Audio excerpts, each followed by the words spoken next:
Welcome to the Saturday Night Cigar Lounge.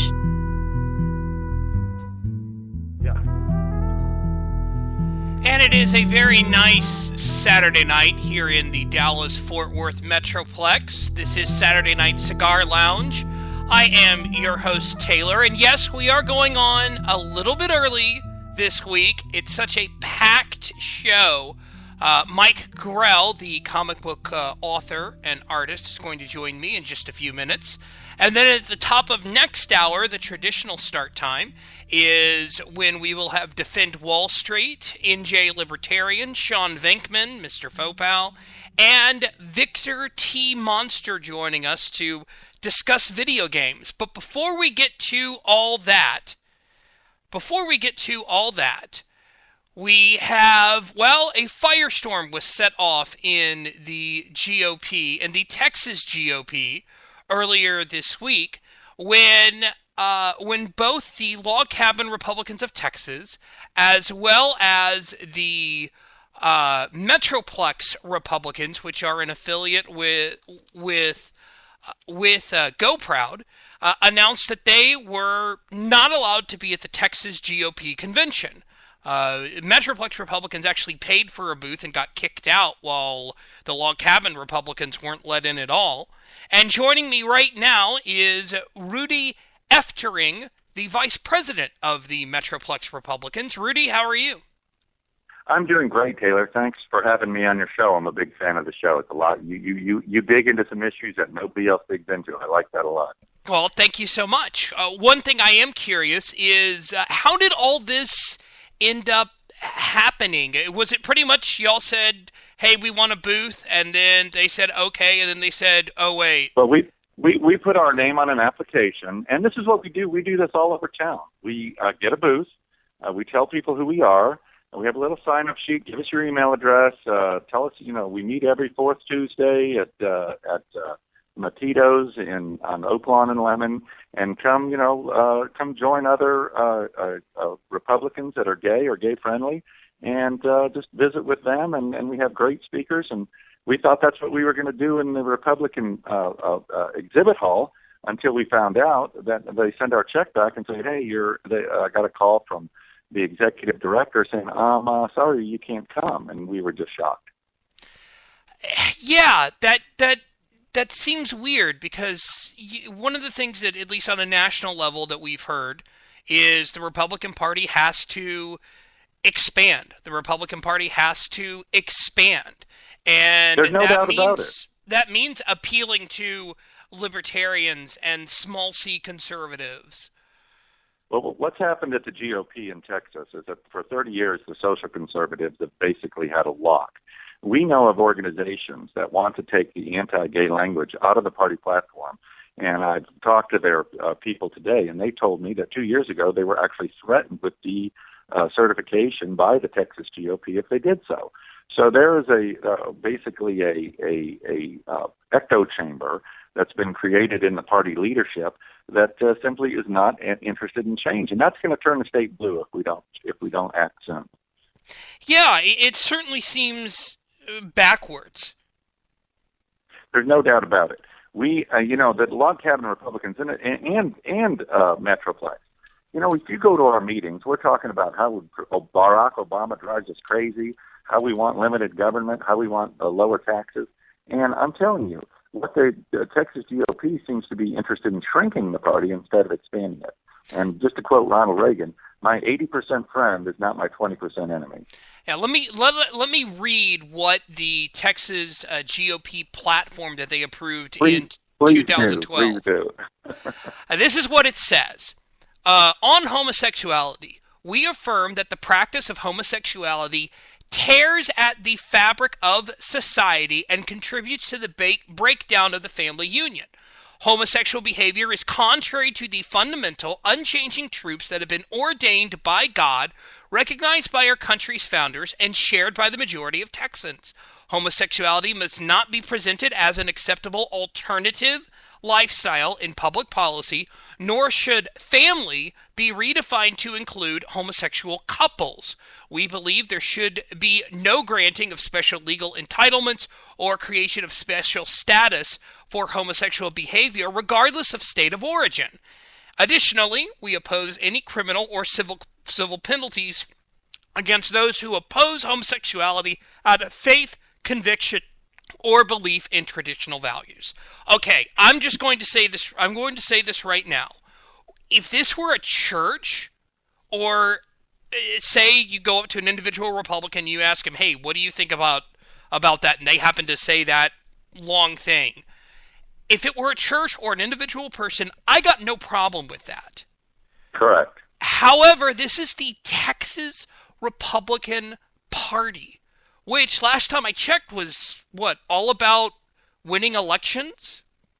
Precisely, and this is what happens at the party platform level. There's a small group of activists that are, for the most part, in a certain demographic, meaning old and white, and they are very much, they're not the least bit interested in change. And it's sort of a selfish position they've taken. If they agree with it and they have enough votes to get it in the party platform at the convention, then they could care less what the rest of society thinks. And that's just so self-destructive for the party. It makes no sense to me. It really doesn't make any sense to me, especially because I'm sure most of y'all's members are sitting there going, we don't want to march into, let's use First Baptist Church as an example. We don't want to march into First Baptist Church of Dallas and say to Robert Jeffress, you have to marry me. Exactly. See, that's the straw dog that the social conservatives are putting up, is that somehow or another, their minister is going to have to be forced to marry a lesbian couple in front of the congregation, which is, of course, perfect nonsense. No minister has ever been forced to marry anybody, even if he doesn't think they're ready to be married. There's been plenty of instances of that. So this is a whole nonsense.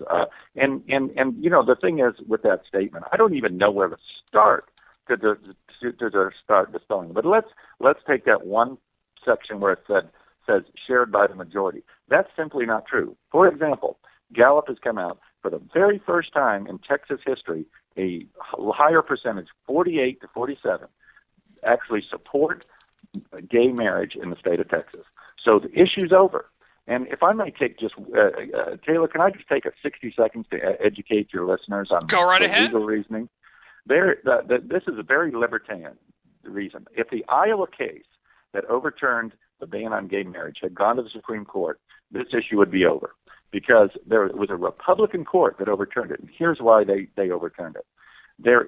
Every law that exists has to have a compelling public interest to support it. I can't walk into your garage and take your lawnmower because there's a public interest in everybody keeping their own property. I can't drive down your street 100 miles an hour because there's a public interest of safety. The problem is that say a couple walks into a courtroom and says, hey, they won't let us get married. Then somebody else has to show up on the other side and say, the reason they can't get married is not, what are they going to say? It's against their church, against their beliefs? No, because if people were able to pass laws just because the majority believed in it, the Texas legislature could pass a law that says Oklahoma football players couldn't wear helmets in the months of September, October, and November. But there's no compelling public interest. That's why all these cases across the country are collapsing. And your listeners now know more than 99% of the other people, because the courts can't find a compelling public interest to support the ban. Essentially, the courts are saying it's nobody's business. And that's a very, very libertarian point of view, in my opinion. Honestly, and I've said this before, and I'll say it again, and I'll say it until it eventually happens, which may be 30 years from now. But the government needs to get out of marriage. The government needs to get out of the business of marriage. It is an agreement between either two people and God, or two people, or two families. Precisely. And if I'm not mistaken, y'all are thinking about doing something like that, right? Well, we have a really good plan for the convention. See, our proposal is very simple. Do we want to shrink the party? do we want to expand the party? Do we want to kick people out, or do we want to bring people in? And it's so simple that it's kind of a no-lose proposition. We hope to take this language, at least the first two sentences, out of the party platform. But we'll see. I mean, we have an extremely stubborn and conservative, socially conservative delegation at the state convention. And I'm just going to try to point to political realities out here. It's one thing to believe this. It's another thing to put it in the party platform. And I think we agree on that. Has Steve Monasteri said anything about this at all? Oh yeah, he's basically saying we didn't kick them out of the convention. They're free to walk around and pass out literature and be delegates and try to convince everybody. But our position is we're 3/5 Republicans because we couldn't have a booth in the exhibit hall to express our point of views. And let me tell you something else, Taylor. That excuse that we were only kicked out because we opposed the party platform, that's his official position. We know of at least 4 other groups that have booths that have strong positions that oppose the party platform, and we were singled out to be thrown out of the exhibit hall, and this will not stand. All right. It certainly seems like there's been a ton of backlash on this, a ton of people kind of going nuts on this. I hope it changes. We had no idea. We were going to get this kind of reaction. Very gratified that Republicans are standing up there. Out of curiosity, before I let you go, were you surprised the North Texas Tea Party stood next to y'all and said we're in favor of y'all being involved? I was. Here's the reason they did. Because we have engaged the North Texas Tea Party. Every person that stood up there with us, they know us, they trust us, they know we're Republicans, they don't even agree with us. I had an evangelical minister up there saying, I don't agree with them on gay marriage, but there's no reason in the world that a club as active as we are, that sweats walking up and down the street, knocking on doors and giving money to the Dallas County Party should be left out. There's no reason that an active Republican club that does as much work as we do for the party should be left out of the convention hall. It's just foolish. Agree 100%. Rudy Eftering, thank you so much. I really appreciate it. Well, Taylor, I'll be listening to the rest of the show. Thank you. All right.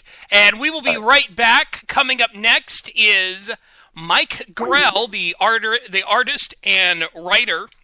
We will be discussing his legacy in comic books, and that will be right after this here on Saturday Night Cigar Lounge here on Vigilant Liberty Radio. This is the Pint-Sized Pundit, and I am here to tell you that anything Taylor says on Saturday Night Cigar Lounge is his opinion and his opinion only. He does not speak for his employer, his employer's employer, or anyone else. He especially doesn't speak for Liz unless she says so.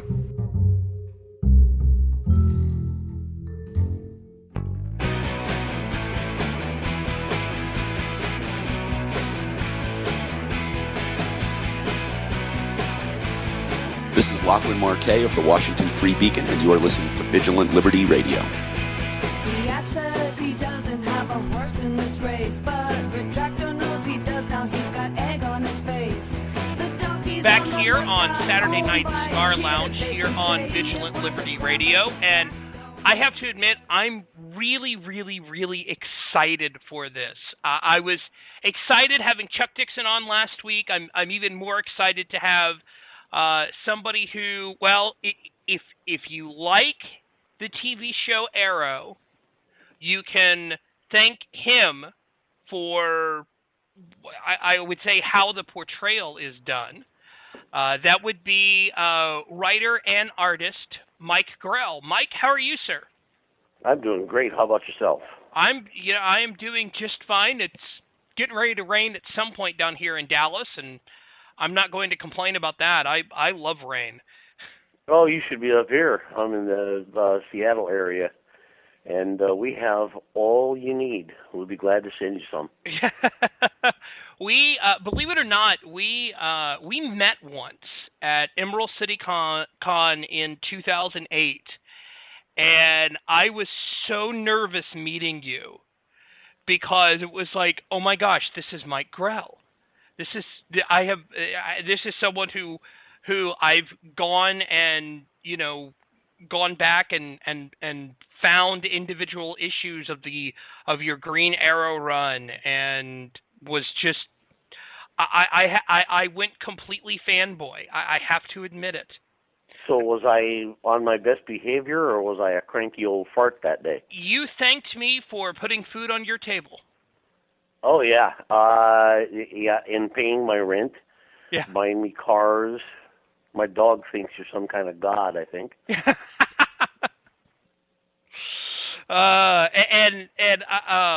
Boy, it is a pleasure to talk with you.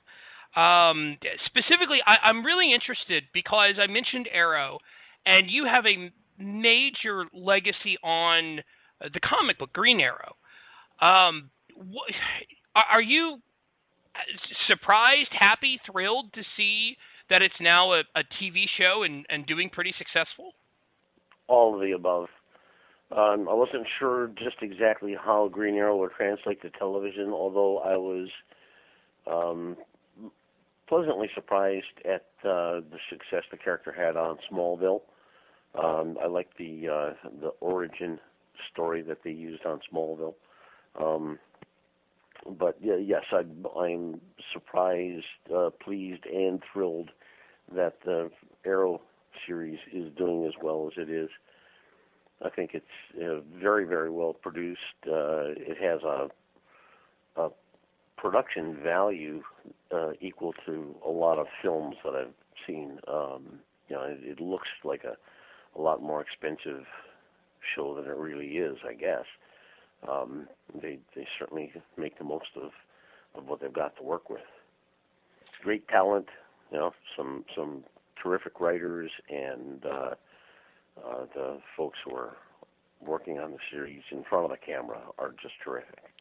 When you see them basically using the costume that you designed, or a version of it, does that kind of make you go, yeah, I did that? Yes, it does. Yes, it does. I got a call from my niece who said, "Uncle Mike, you're famous." When they mentioned the name Judge Grell on the first episode of the series. And I said, "Sweetie, I've been famous for 40 years, but you just never noticed before." And then she said, "So did they have to pay you to use the name?" I said, if you're asking if I'm going to die and make you rich, the answer is no. But you've got there's the Judge Grell character that's been mentioned a couple of times. I don't know if it's appeared on screen. I haven't watched the second season yet. I have to be honest. But boy, you look at Judge Grell left his. I think Judge Grell left his ugly mark somewhere early on. When you look at that, when you look at everything that was done, like with Longbow Hunter, seeing, I'm going to mispronounce it, so I'm going to ask you how to say it. Is it is it Shadow, or how do you pronounce that? Well, it's potato patata. I say Shadow, but I believe Japanese would be Shadow. Seeing characters there, seeing the relationship that's kind of going on with that kind of starts with Green Arrow and Dinah, and knowing how much that you were involved in developing that, and then of course being able to do the to do the Arrow comic book, the 10-page, or at least from issue 6 through 11. Is it just old hat almost? Actually, no. It was great going back to the character, but it was a new challenge because the scripts were so specific of what needed to be told. In many cases, what the writers were doing was filling in the gaps between the episodes. So they frequently did call-outs for a specific shot from a specific scene and supplied the reference photograph for that It wasn't always what I would have chosen, but it's what they chose. And at the stage, as an artist as opposed to an artist writer, where I get to call the shots, I'm basically just a hired gun. I'm brought in to finish things up after the story's already been decided on. So apart from some minor editorial input that I had along the way, I kept my hands off of their story and just did what I was told. Speaking of Green Arrow and your legacy on Green Arrow, how much freedom were you given on your run, whether it was Longbow Hunters and then the ongoing? Did they pretty much let you do what you wanted to do? Yes, I had the pleasure and advantage of working with my old editor pal Mike Gold on the project, and he let me choose my own path. He did, however, offer the single bit of editorial input that guided the entire series, which was when he first approached me about coming back to DC. He asked if I had any character at DC that I liked well enough to bury the hatchet, come back, and go to work over there. And I told him that 10 years before I had done such a lousy job on Batman that I always felt like I wanted to come back and prove that I could do better. It's actually more like almost 15 years before. And but I also told him that I knew that Frank Miller had just begun work on his Dark Knight, and I had actually spoken to Frank just maybe 2 weeks earlier, and we were talking about his storyline, and I told Gold I felt that after Frank was done, they could put a period at the end of the Batman sentence for the next 20 years, and it turns out I'm off by 10 years already and still counting. And Mike Gold said, well, what about Green Arrow? And I said, Green Arrow has always been my favorite comic book character, always. And he said, well, think about this, Green Arrow as an urban hunter. And that was where it took off, right from there. From that standpoint, from that point on, I told him exactly what I wanted to do with the character. I wanted to move him out of the mythical Star City and into a real-world city so that I could write stories about real things happening in the real world. No more space aliens, no bug-eyed monsters, no superpowers, no trick arrows. Get rid of the secret identity because, basically, who are you going to fool with a domino mask, right? I had his support and backing all the way through. Later on, when it came time to do the Green Arrow series, the ongoing Green Arrow series, I dealt with some very harsh stories that I took straight out of the news, and had the advantage of having Dick Giordano, who was then running the show, on the book as an anchor. So we were able to do stories that had to do with white slavery and prostitution, gay bashing, the HIV problem, and a lot of other stuff that we probably would not have been able to get away with otherwise. One image I remember that has just always stuck in my mind is a scene where you see Ollie fire his arrow and it goes through the back of a guy's head and out of his eye.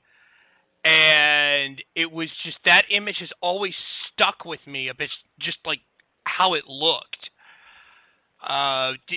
You know that single panel got more reaction than almost anything I've ever drawn. It's actually the opposite way. It goes in the eye socket and out the back of his head, but it's not Ollie's arrow. It's not Ollie's arrow. It's Shadow's arrow in Longbow Hunter. She is defending Ollie in the warehouse as Ollie is carrying Dinah out. Right. Right. Ollie has just shot the main villain through the heart, and sort of callously walks up, plucks the knife out of the guy's hand, cuts Dinah free, and is carrying her out as the last gunman raises up to shoot him, and it's Shadow's arrow. Go back and take a look at it. I will do that because I always, I guess age. You just remember things wrong sometimes. Yeah, that's all right. I've reached that point myself. In fact, if I hadn't just, seriously, within the last 2 days, flipped through that section of the book and taken another look at it, I would have gotten it wrong too. I've got it. I've got it up on my bookshelf, so I'll go and. Yeah, it's the combination of the violence of the act and the ick factor. Okay, there's an arrow through the eye socket has become sort of. I guess it's sort of become a trademark of mine for some reason. But it's that one scene, I think, almost more than anything in that whole series that people remember. Fellow artists react to it because we live by our hands and our eyes. Okay, take away one or the other, and you're dead in the water. What are you going to do for a living? There's just no two ways about it. And everybody who's ever been poked in the eye by a child's finger or a stick when you're walking through the woods knows that it's got to hurt like hell, and one that goes all the way through your eyeball and out the back of your head has got to really sting. Ed Fires is another interesting character who started off really as for lack of a better term, a jerk, and then when Chuck Dixon took over, really kind of redeemed himself. It seemed like. When you look at that, were you happy with how that went through? Oh yeah, I like the idea that Eddie Fires was always a gray character. Okay, he was. Physically, he was based on Archie Goodwin. Archie was 5'9", something like that, and maybe on a really tall day with his shoes on, about 5'10". Unimposing physically when you would stand and have a chat with him, but then he was perfectly capable of falling flat on his face, catching himself on his fingertips, snapping out several push-ups and leaping straight back up in the air as if nothing had happened in the conversation. He was a tremendous athlete. He was in physically great condition, and if you underestimated him in any way, you were in for a surprise. And that was part of what I liked about Eddie Fires, is that the unimposing physical characteristics of the character made him that much more challenging in terms of anybody who came up against him. They were likely to underestimate him and likely to end up on the short end of the stick. And I also liked the fact that as a gray character, he was neither good nor evil, but capable of both. And it gave me more latitude on how I could play with him. One thing, and this has stuck with me too. About let's see, we're in 2014, so about 10 years ago, I had a conversation with Denny O'Neil. We were talking politics and comic books for an old show at KNTU at the University of North Texas in Dallas, and he mentioned that Ollie went from being a very liberal character when he was writing to more of a libertarian character when you took over. I've never seen a response from you on it, so I'm kind of curious. What is your response when you hear that? I think he's pretty accurate. Denny's treatment of Ollie was that he was the opposite of Hal Jordan, the opposite of Green Lantern. Okay, Green Arrow, Green Lantern, Green Arrow, the team-up book. They were a perfect blend because Hal was law and order. Green Lantern is a cop. He's a cop. He carries a badge, carries a gun. It's his job to enforce the law. And Ollie's job is to be Robin Hood. Robin Hood believes more in the spirit of justice than the letter of the law. His function was more to do what was right, instead of just simply following the law. Under Denny's guidance, yes, the character was extremely liberal. He went through that whole period there where he became a monk and swore off violence of any sort because he was appalled when he had accidentally killed a person. And I wanted to reverse that for a lot of reasons. One is that I needed to make the character different. I needed to bring about a change in the character in order to enable me to do the kinds of stories that I wanted to do. I wanted to do the Robin Hood stories. I wanted to do the kinds of stories where Ollie is the true Robin Hood. He rights wrongs, and sometimes the wrongs are at the hands of politicians. Sometimes it's criminals. Sometimes it's some son of a bitch who just desperately needs to be shot through the eyeball. And I couldn't do that unless I addressed something that went on under his watch, under Denny's watch, which was where he had sworn he would never kill a person again. And my take on that is that if you give a character enough reason, you can justify it. In Ollie's case, it was seeing Dinah brutalized at the hands of these guys who got her strung up in the warehouse and are about to carve her up. And he makes a choice. It's a conscious choice, because I've already demonstrated in the story that he can shoot a knife out of a guy's hand. He can, drill a guy through the earlobe. That's not a problem for him. He has those kinds of skills. But in that moment, when he sees the woman he loves in that situation, it's like, a mother will kill to protect her child, a husband will kill to protect his family, a soldier kills to protect his country, on and on and on. In that moment, in the heat of the passion and everything else that's going on, he made a decision, and now he's got to live with it. And it's not something that he does lightly, and it's not something that he does without consequence to himself. I think that was part of the important treatment of a character, was that I didn't pass it off. Anytime one of my characters does something, there's repercussions, there's side effects, there's ripple effect, and it goes on and on. Excuse me while I cough. I don't have a cough button, so I'm just going to hold you. No, go right ahead.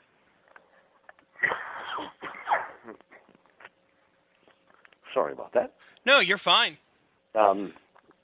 So the choice that he makes in that moment is that this guy just really needs to die, so he does. I mean, I had people argue that point with me later on and say, well, it probably wasn't really Ollie who shot him. It was probably Shadow who actually picked up one of Ollie's arrows from a previous battle, and she shot him. No.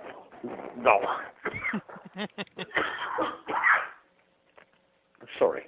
Picked a bad day. I'm just coming off bronchitis here.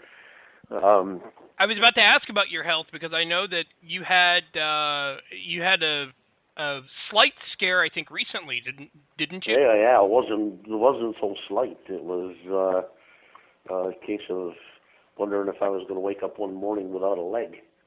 I had a just a minor bug bite. Probably a spider crawled up my pants leg and bit me on the shin, and like an idiot, I scratched it and made a mental note to put something on it later on. I'd been out with the horses, and so I got dirty fingernails and dirty hands and everything else. And then I think the sticky part of my mental note came off, and I never did. And a couple of days later, I was running a fever, had aches, and had flu symptoms, and woke up 4 o'clock in the morning with my right eye wouldn't track, and I thought I had a stroke. Which that was pretty alarming. I wound up in the hospital for 16 days. Well, I'm thankful you're out of the hospital. Yeah. If I could shake this cough, I'd be in better shape. And so would our interview, but well. Yeah. Moving kind of backwards in time from Green Arrow to John Sable freelance. Wow, I've gone through the first two. I've actually gone through the first two omnibuses, as well as, and of course I'm now blanking on one of the latest the freelance graphic novel that came out. Blood Trail and Ashes of Eden. Ashes of Eden. I just finished reading Ashes of Eden. Where did that idea for John Sable Freelance come from? Because I read it now, and maybe it's just because I was a history major when I was in school. I remember, some of the 80s. It works now as it did back in the 80s. I think it does because the Sable is a character who stepped out away from the mainstream of comics. He was always intended to be the reverse of Batman, which is interesting because ABC TV never got that. Sable doesn't have a secret identity. He has a pen name. He doesn't wear a disguise by and large. The only time he dresses up in a funny outfit is when he's compelled by his agent to make a public appearance, personal appearances for bookstore signings, or these days it would be Comic Cons. He's Mr. Blood and Guts, and everybody knows he's Mr. Blood and Guts. He doesn't work for the greater good of mankind. He works for money. He doesn't have a secret identity. He has a pen name, and his only deep, dark secret is that he's a closet nice guy who writes children's books about a troop of leprechauns living in a fairy mound in Central Park. Of course, when ABC got a hold of that, they reversed my reverse and thereby made it exactly like Batman, only worse. It was pretty awful. Well, laughing isn't going to work, I can tell you that. Hang on while I cough again.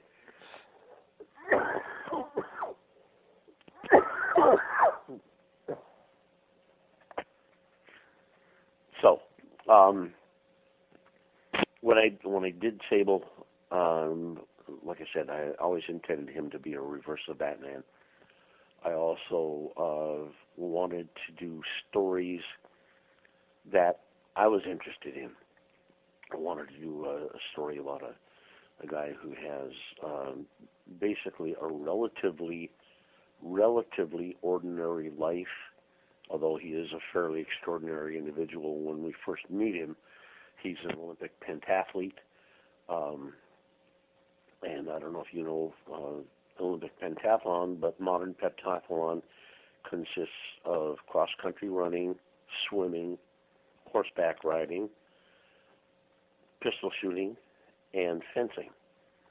And most of the best, most accomplished athletes are actually much older than the competitors in, say, decathlon or something like that, where youth and vigor and strength and speed are dominant. Things like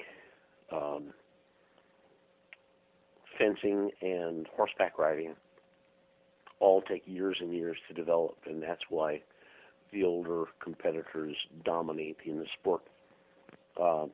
I wanted him to have all these necessary martial skills before he becomes what he becomes.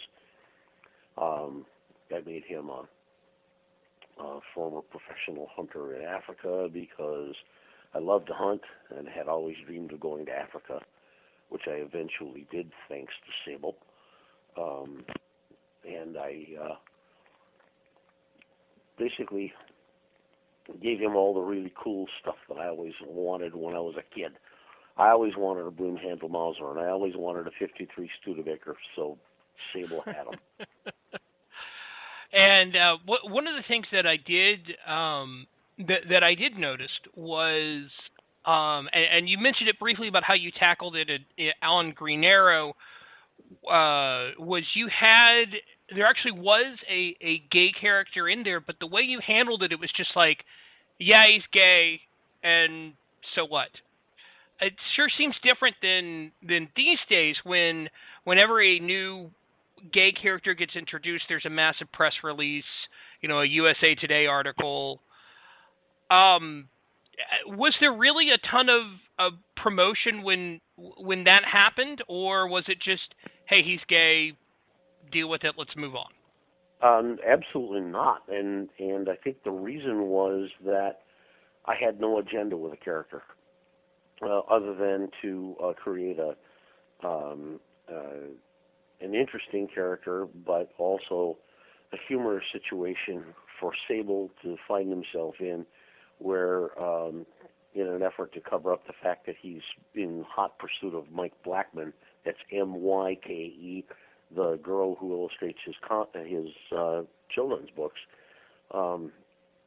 he encounters her roommate, and right away he's trying to cover, sort of flustered. He figures he's created a faux pas by trying to hit on somebody else's girlfriend, so he invites the guy to an athletic event that's taking place in town, and turns out they have a lot in common, they get along really well, and then he discovers that the guy's gay, and it puts him in that position of having just made a date. Now what does he do?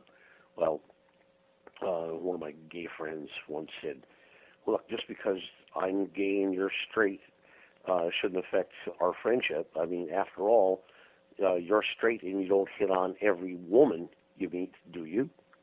Which, the answer to that, of course, at the time was, well, hell yeah, because even a blind pig finds some corn, right? I figured eventually I'd find one, but it was for the humor of the situation more than anything else. I had no idea that I had created the first regular appearing gay character in comics until a pal of mine who was recently out of the closet and therefore militantly gay, as in, I'm gay, you're gay, everybody's gay, we could all be gay, dang it, called me up and asked me if I'd be interested in taking part in a panel in San Diego to discuss the role of gay characters in comics. I said, sure, why not? So I get to San Diego that year and open the convention booklet and read Gays in Comics featuring Mike Grell, thereby ensuring that if I want to date in San Diego again, I was going to have to brown bag it and bring my own from home. There was me and Max Allen Collins. We were the two straight bookends on the dais, and in between there was every combination of boy girl boy boy girl boy girl boy girl boy girl boy girl, and every variation that you could possibly think of, and the panel was actually quite well handled. Very interesting to be part of it. And afterward, every single person on the panel invited me to party with them. But I took the opportunity to introduce them to my then girlfriend, so they were out of luck.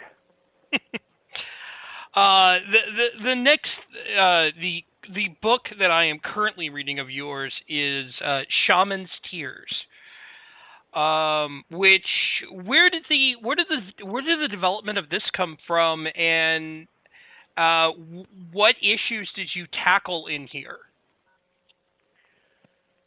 Well, where it came from was basically following the trend in comics at the time. It was the early 90s, and stuff that's superhero-oriented was very, very popular. I did it for Image Comics, and there were certain standards that they were looking for, and certain standards that I was looking for. I didn't want to do the standard kind of stuff where the character is visited by aliens or he has an accident in a lab or something like that. I wanted to do something that was different from anything else that had been done before. I always had a big interest in Native American culture. Where I grew up, most of my friends were one or the other of the Midwestern tribes, and I always thought it was very, very intriguing and compelling, the closeness that they had with nature. And so I decided to create this character who is given his power. He's basically sent on a mission from God, okay? He's bestowed with the powers of the animal spirits. You can call on them in when he really needs it. Actually, it's more the other way around. The power calls to him. The power comes to him. He doesn't call the power. He's well, in a lot of ways, I suppose, if you want to get ultimately religious on it, he's sort of a Jesus Christ character. His job is to lead people back to the true path, and in doing so, fight against the forces that are operating in the opposite direction. And once again, for the subject matter on it, once I decided who and what the character was going to be, it was actually fairly easy. Joshua Brand is a young guy he's a half-breed. He's not white enough for his white relatives, and he's not red enough for his red relatives, and there's that inner conflict with him. He runs away from his home on the reservation when he's 16 years old, and 12 years later finds out that he's been running in a giant circle. It brought him right back to where he was. And once this power comes to him through the process of the Sundance ceremony, he does what every self-respecting young man would be who's got a history of running away. He tries to turn his back on it. He tries to deny it. But once you know the truth, there's no denying the truth. Anything else is a lie. It may be an inconvenient truth, but you basically have to live with it, suck it up, and live your life accordingly now, because his world completely changed. He has a 12-year-old son. The woman that is his ex-girlfriend is now married to his blood brother. There's family conflict there because his arrival on the scene has caused that rift in the family to widen again. And then we have the villains. And the villains, again, came out of a conversation with Mike Gold.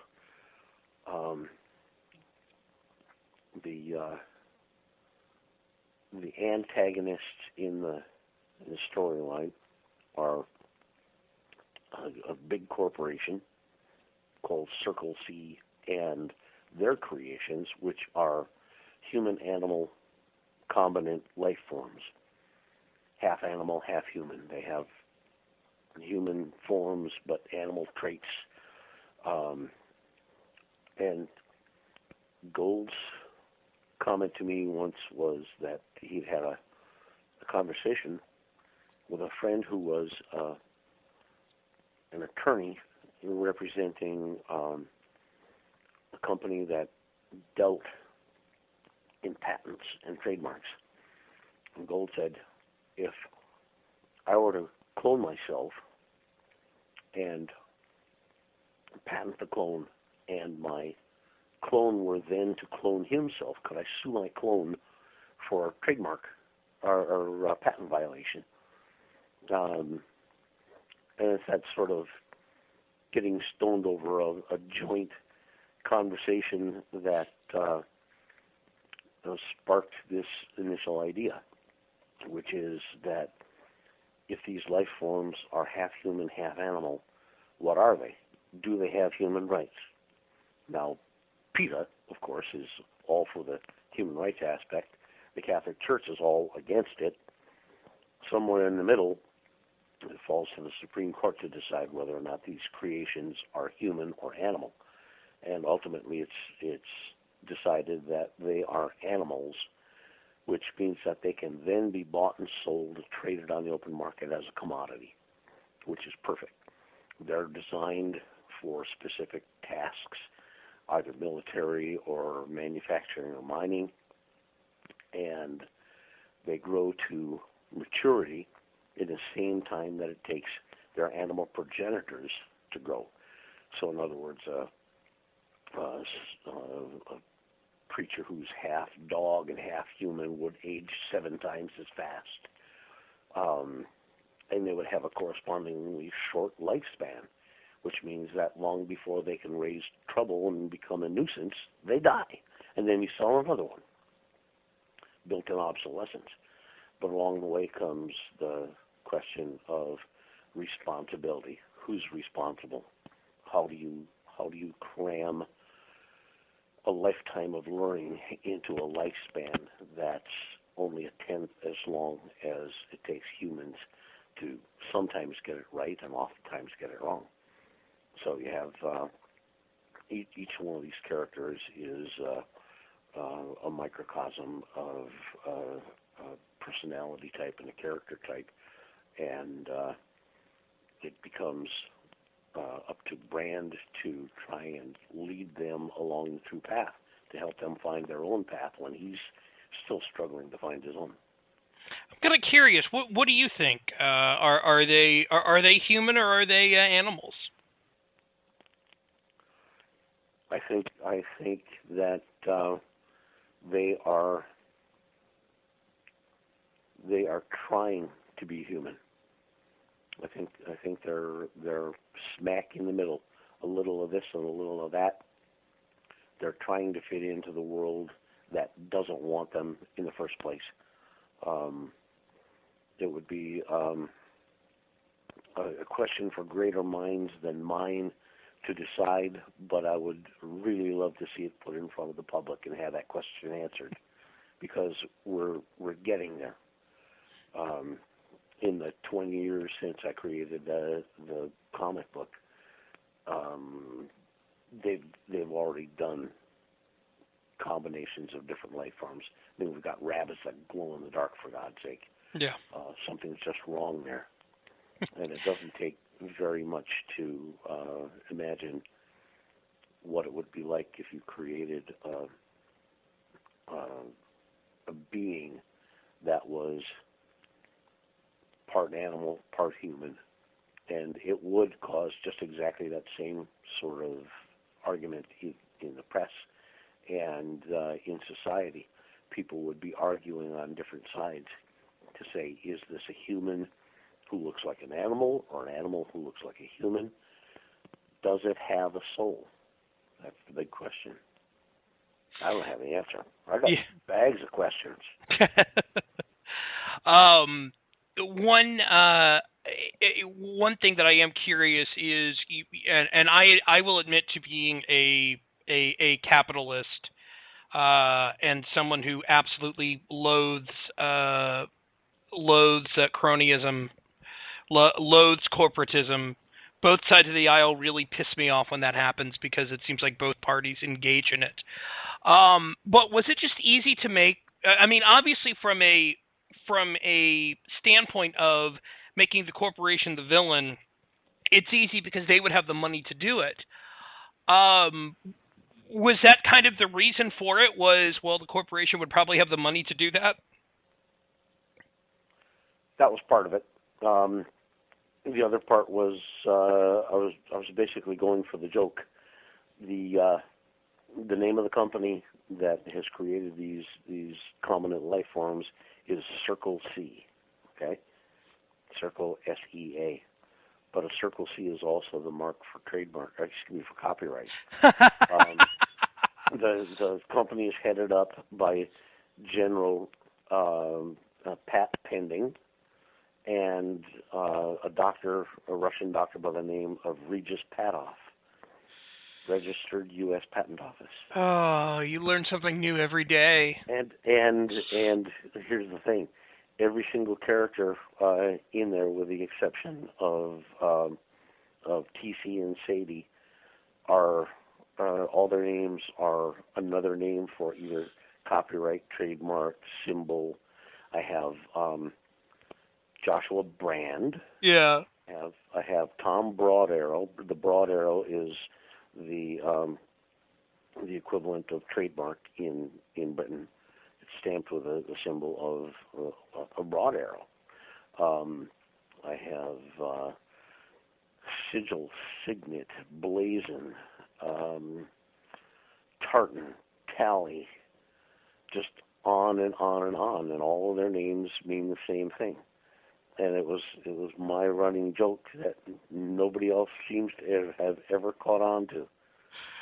That is amazing. What sparked that was I read a back cover blurb for a novelization of, I think it was a Batman. Yeah, it was a Batman novel, and it was filled with so many TM, Circle C, and Reg US Patoff marks on it. It was almost illegible. Every single word had every time they would say Gotham, it was TM, Batman, TM, TM or C or something or other, and it just struck me as so funny it almost seemed like gibberish. So that's where that idea actually came from. Oh, that's amazing. That is amazing. So what's coming out? What's next for Mike Grell? Do you still have more John Sable coming? Yes, as a matter of fact, I'm right now doing a short story for the Hero Initiative for the Heroes annual comic book, their fundraising comic book, where once again my take is a little different from everybody else's on this one.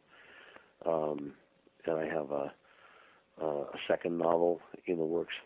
My first novel is being re-released through Mythwood Books in September. It'll be available as an ebook, and at some later stage, not too far down the line, as print on demand as well. Then the second novel, which is called Freelance, will be out next year. Trying to think what all else I've got going on here. I'm doing a three-part Tarzan for Dark Horse Presents, writing and drawing, which means I get to do the kind of stuff that I really like. It's called Tarzan and the Gods of Opar, and needless to say, there will be damsels in distress. There will be the terribly sexy La of Opar who wants Tarzan's heart in the worst way. She either wants it in the romantic sense of the word, or she'll settle for it on a plate. Various battles with jungle beasts and high adventure, and a good time had by all. Oh, I will be looking forward to that, and everybody else should be looking forward to that. You can check Mike Grell out at MikeGrell.com, where he has a list of appearances, and he'll actually be in Dallas in July, and I'm going to warn you now, I'm not going to be as scared this time when I come up and shake your hand. Oh, good, great. I won't be this scared. One last question before I let you go, and Sure. Only because I am extremely curious about this. In Ashes of Eden, Mike Gold said that he was an anarcho-syndic. I'm going to mispronounce it. Anarcho-syndic. I'm just going to look it up. Anarcho-syndicalist. There we go. That's what he was. And that's what he said he was. Okay. And he said that y'all have very... anarcho-syndicalist. Yes. Okay, so he's a cynical anarchist. He's an anarchist who's disillusioned with anarchy. Yeah. Okay, and said that y'all have very similar beliefs. Yes, yes or no? considering the fact that Mike Gold is a former liberal hippie. In fact, no, he is a liberal former hippie, and I'm somewhere slightly to the right of Attila the Hun, left of John Wayne, but the right of Attila the Hun. No, I've always considered myself to be pretty much an independent thinker. I don't follow party lines at all. I try to make my decisions based on what I think is the right choice, and but I definitely do have right-wing leanings, and that's all there is to it. But despite all of that, Mike and I get along famously. There's enough of the anarchist in him that I put my faith in the anarchist part. You just made a lot of friends of mine very happy. So the anarcho-capitalist circles that occasionally run around Twitter and that sort of thing. Mike Grell. The anarcho-capitalists say they want to overthrow the country, or at least a portion of the country, but they don't want to affect the status quo. Yeah. They're horribly conflicted. A lot of people are. Well, Gold and I still get along famously because between the two of us, we know where all the skeletons are buried, and frankly, even though the statute of limitations has long since expired, there are some people who just hold a grudge. Mike Grell, thank you so much. I really appreciate you taking out time from your day. Since we are recording on Memorial Day and you were a Vietnam vet, the Navy told me no back in 1999 when I tried to join because of my back. Thank you very much, sir. I really appreciate it. It's been a pleasure. Everything that you've done, I really appreciate it. So we will be right back. We're going from comic books to video games. Coming up next, Sean Venkman, Defend Wall Street, J.D. Bryden, and Victor from Austin, and I are going to discuss a Reason magazine article asking if video games help make the world more free. We'll be back after this here on Saturday Night Cigar Lounge here on Vigilant Liberty Radio. VLR.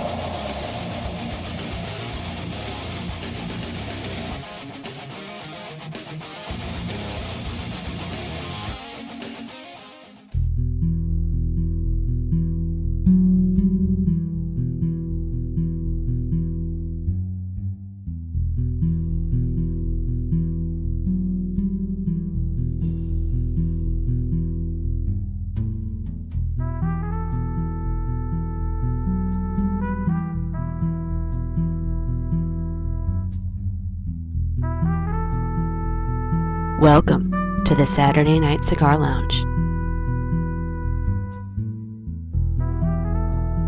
And yes, it is Saturday Night Cigar Lounge here in the Dallas-Fort Worth Metroplex, hour 2 of our special 2-hour show, discussing everything from the Republican Party being really stupid with Metroplex Republicans and the Log Cabin Republicans.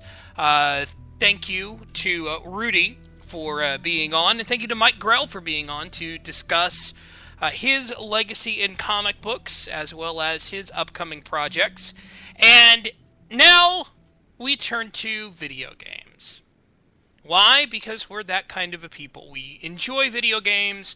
We enjoy playing video games. We enjoy trolling people at Grand Theft Auto Online for hours on end until they get mad and either quit or,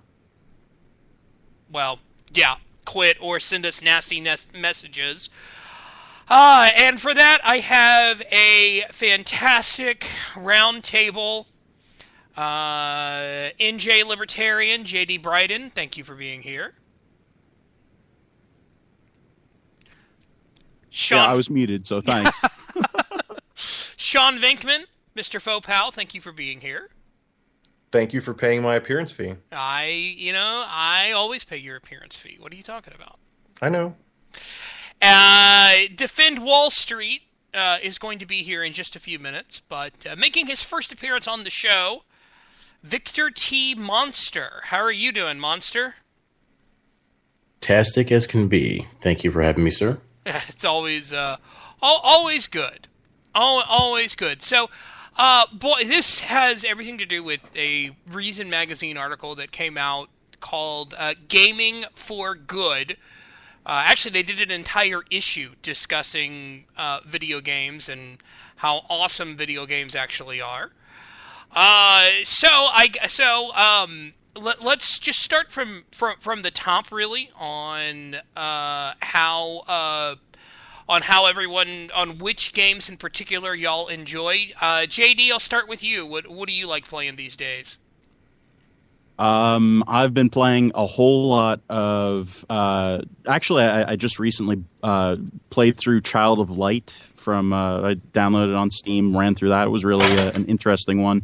But I mostly play MMORPGs, specifically Guild Wars and Guild Wars 2. And I've logged over 11,000 hours on Guild Wars 1.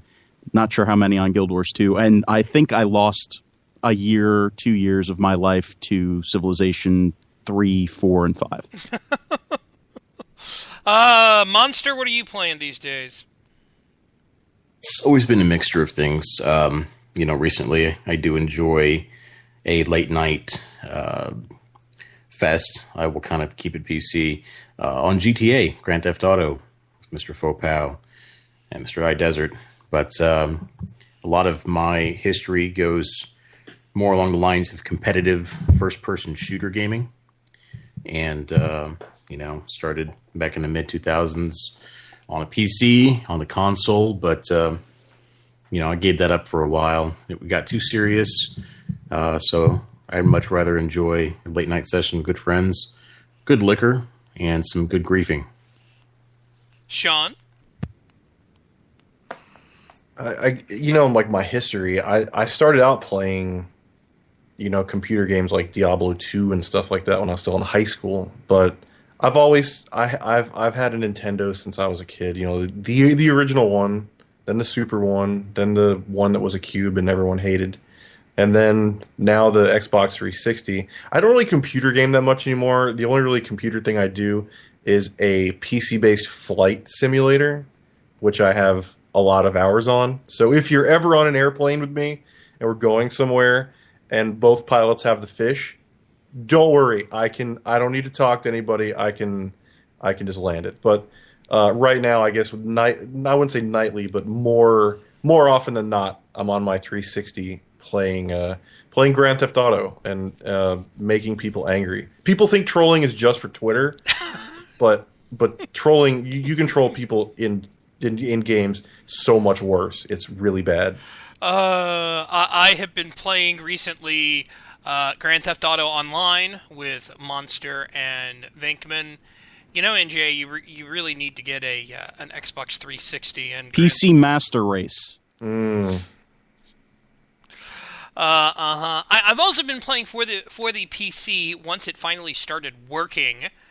Thanks, Ubisoft.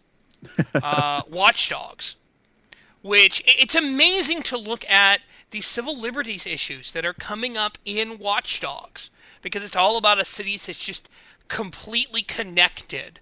It's based in Chicago, and the idea is that the city of Chicago built their own iOS network. And, well, you can track everybody, but you're also hackable. And that causes problems. So it's basically like the real-life network that follows your every move that is probably also hackable. Yeah, by the way, NSA, before we forget, everybody wave at the NSA with their two middle fingers, please. Hi, NSA! Yeah. I think my frequent shopper card is full, so I need to get one free next time, NSA. So, yeah, this all started with the with this article, which said basically that, hey, you are going to... What's the best way to put it? It asked whether or not philanthropists, if gamers were the new super philanthropists. And it talked about Farmville. It said, log into Farmville, shell out $5 for some cartoon corn seeds, and a genuine 3D family in Haiti may get a chicken, goat, or microloan from one of several nonprofit organizations that are partnering with Zynga, or Zynga, however they say it. I think it's Zynga. They've contributed more than $18 million to approximately 50 different nonprofits over the world. The company established an independent nonprofit called Zynga.org in 2012 to further promote altruistic endeavors. Now, obviously, they're not going to. They're probably never going to be up to the top of the food chain when it comes to donating stuff.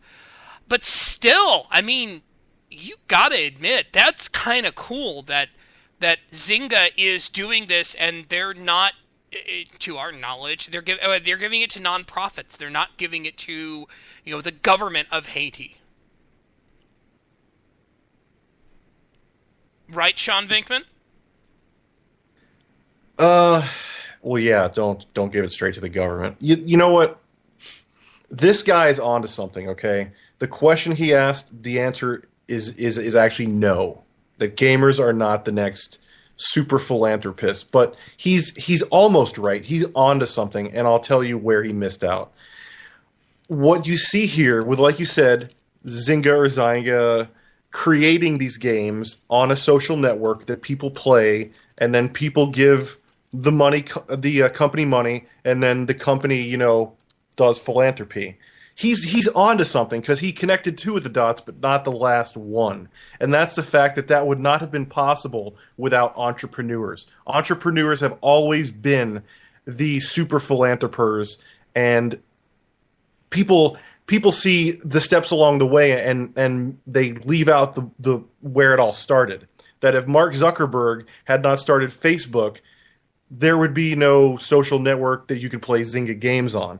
If whoever invented Twitter hadn't invented it, and doesn't that suck? We all know who invented Facebook, but no one knows who invented Twitter. They got screwed. But they're so secretive, though, and hard to get a hold of. Maybe that's a good thing. I would honestly probably be the same way. But anyway, if entrepreneurs had not created these social networks, that then game companies who were also founded by entrepreneurs came in and took advantage of. And when I say take advantage of, I mean nothing forced here. It's nothing bad. They're filling a gap in a market void, and the end user is also involved in a philanthropy. It's not just the gamer is responsible, not just the game company is responsible, and not just the entrepreneur is responsible, but it should say something that all of this good can start from an entrepreneur. And it doesn't have to be just games. It can be you have successful restaurants, so you donate food to the homeless. Or you have successful tech companies, so you send iPads to children who don't have them in other countries. It's all of this philanthropy is possible because of the real super philanthropers, which are entrepreneurs. NJ? It's really hard to disagree with anything that Sean just said. I do think that it's hard for me to even categorize Zynga as a gaming company, because I don't think that the market that they are appealing to is necessarily a gamer subset. It's, people who are playing games, not necessarily gamers, or at least what I consider to be gamers. So I think that's a misnomer there. But that aside, I think that the gaming community itself is just full of really, really helpful people. And instead of just talking about getting funds to organizations and buying goats for families in wherever, there's, in a lot of games that I've played, a sort of desire for people to help each other out and to sort of build a community and create the kind of interpersonal charity and assistance that you don't really see in regular society too often. And it's a really interesting situation, I think. And aside from that, it also, the fact that you have so few restrictions on how one can help another player in these games. We talk about trolling in the intro and how you guys like to troll on Grand Theft Auto, but in massive multiplayer online games that I play, the RPGs, the Guild Wars, the WoWs, the rest of the market, there's a whole lot of charity that goes on. There's a lot of people that need help and people that give help and people who are dead that you res and all of that stuff. So I do think that on the whole, gaming is sort of fostering a good environment for people to be good people. Monster?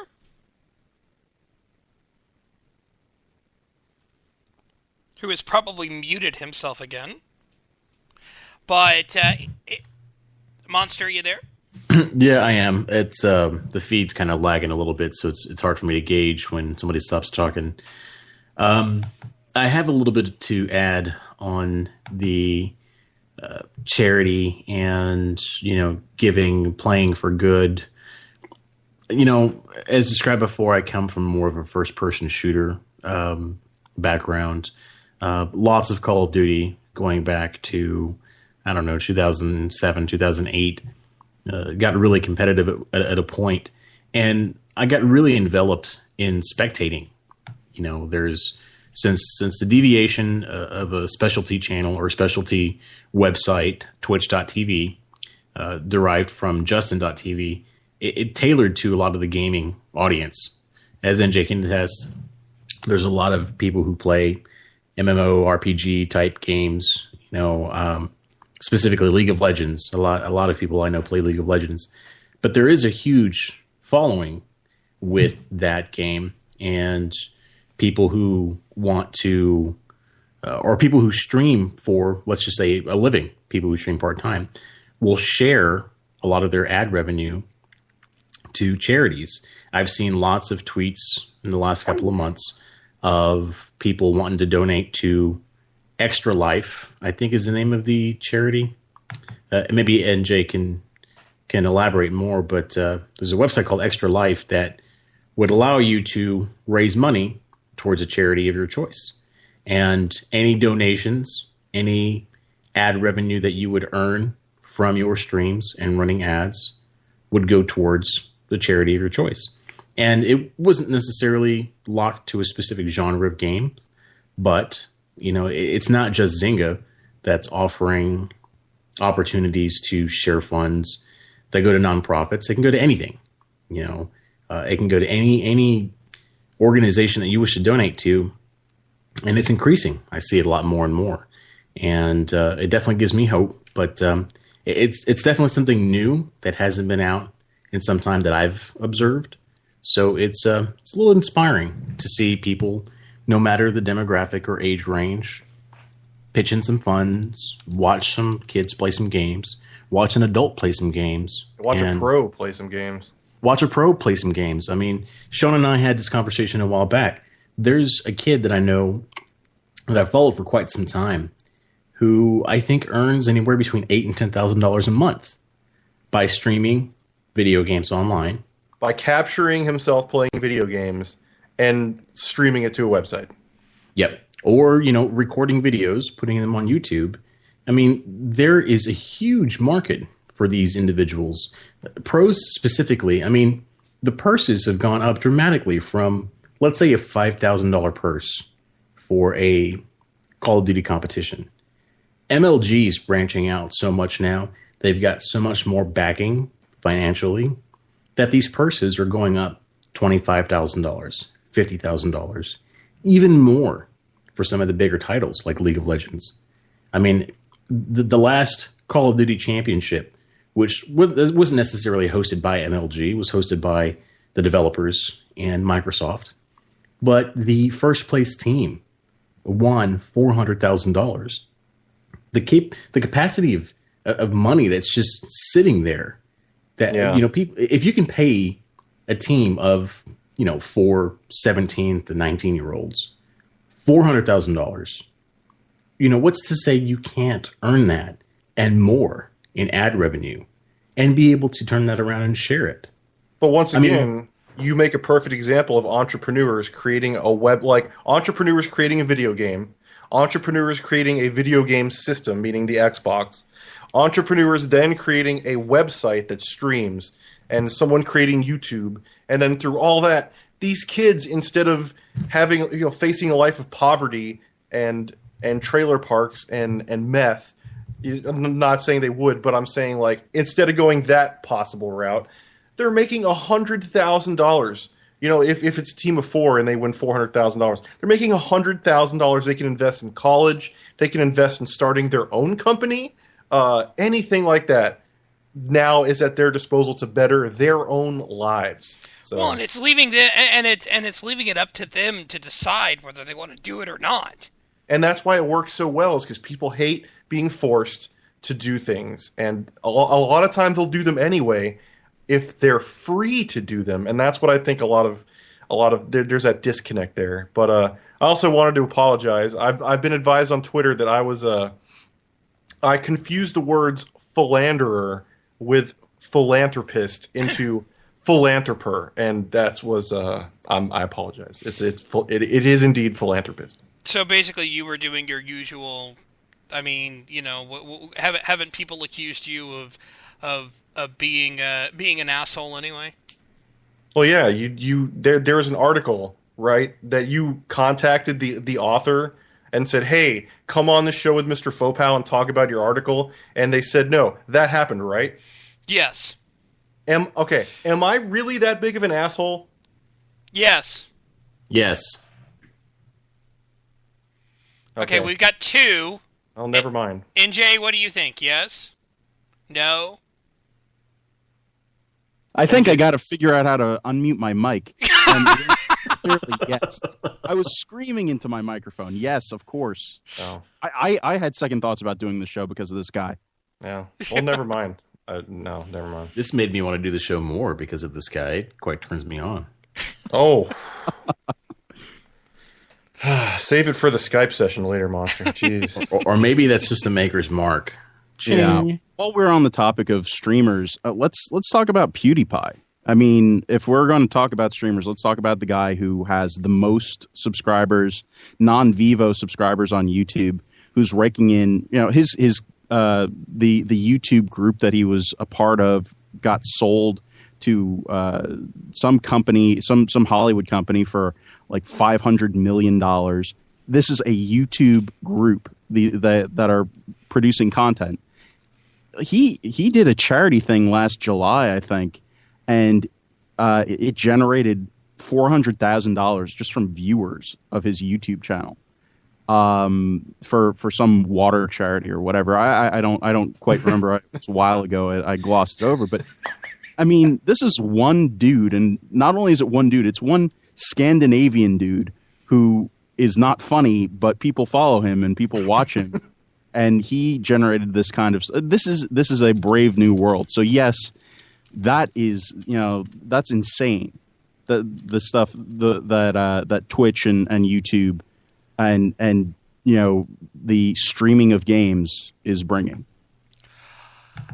One of the things that I did find interesting is just the fact that people are involved in this so much, and that people are involved in charity and in the Extra Life or the Desert Bus for Hope, doing the philanthropist. And Sean was right.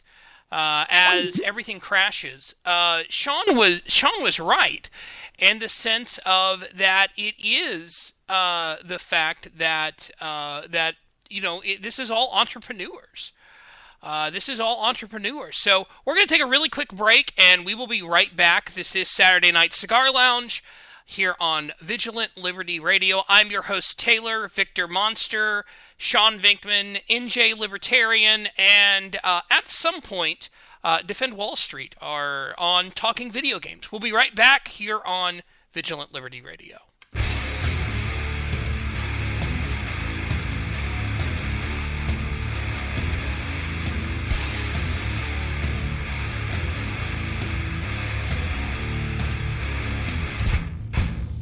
This is Chuck Dixon, the co-creator of Bane, and you're listening to Vigilant Liberty Radio.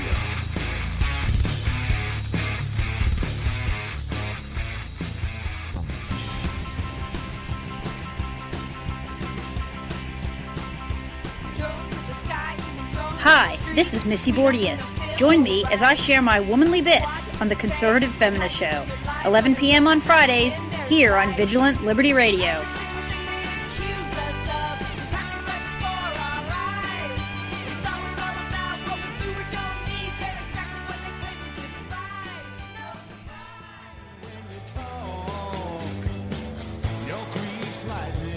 A progressive woman once told me that if she was my wife, she'd poison my coffee. I told her if I was her husband, I'd drink it. This is Alan Bordius, host of Their Finest Hour, Monday nights here on Vigilant Liberty Radio.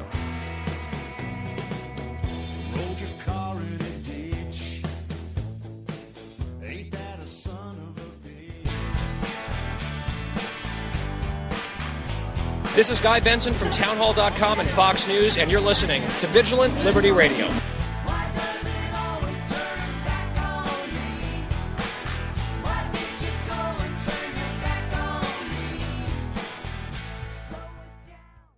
And we are back here on Saturday Night Cigar Lounge here on Vigilant Liberty Radio. All right. Well, that was fun. Thanks, Skype. We all hate you. We hate you about as much as the NSA. Yeah, I didn't know Blog Talk Radio on Skype. But... Wow. Wow. Went there. That's why Apple doesn't own Skype, because they're... Never mind.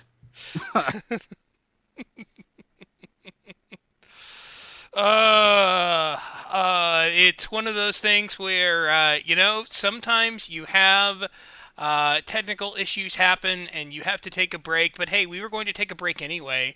So that just kind of worked out perfectly that Skype crashed, and then we all took a break, and then we came back.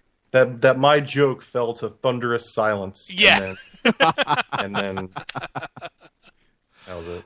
Yeah, Skype. We sometimes we really do hate you. To be fair, 80% of the time it works every time. Yeah. Oh God. Yeah. It's too early in the show to get into Anchorman quotes. Oh, sorry. Which is and we're like 3/4 of the way through the show, so. Yeah, it was always kind of fun stuff when that happened. But this is Saturday Night Cigar Lounge. I'm your host, Taylor. Sean Vinkman is here. Victor T. Monster is here. NJ Libertarian JD Bryden is here. Defend Wall Street will be here at some point. He has promised that. You did bring up something, Sean, that before we went to break, which is actually a good point, which was a commentary by Patrick Stafford on The Atlantic, where he basically asked the question, or he said, how to end video games bullying problem. Change the games. God. And he said, might the macho, unfeeling heroes of the most popular games be encouraging players' abusive, sexist, and racist behavior toward one another? Now, I would like to say, before we start ripping Patrick Stafford a new one, we invited him on the show. I invited him on the show. I wanted him to discuss this, to explain his reasonings. And he said, no, not interested, but thanks for asking.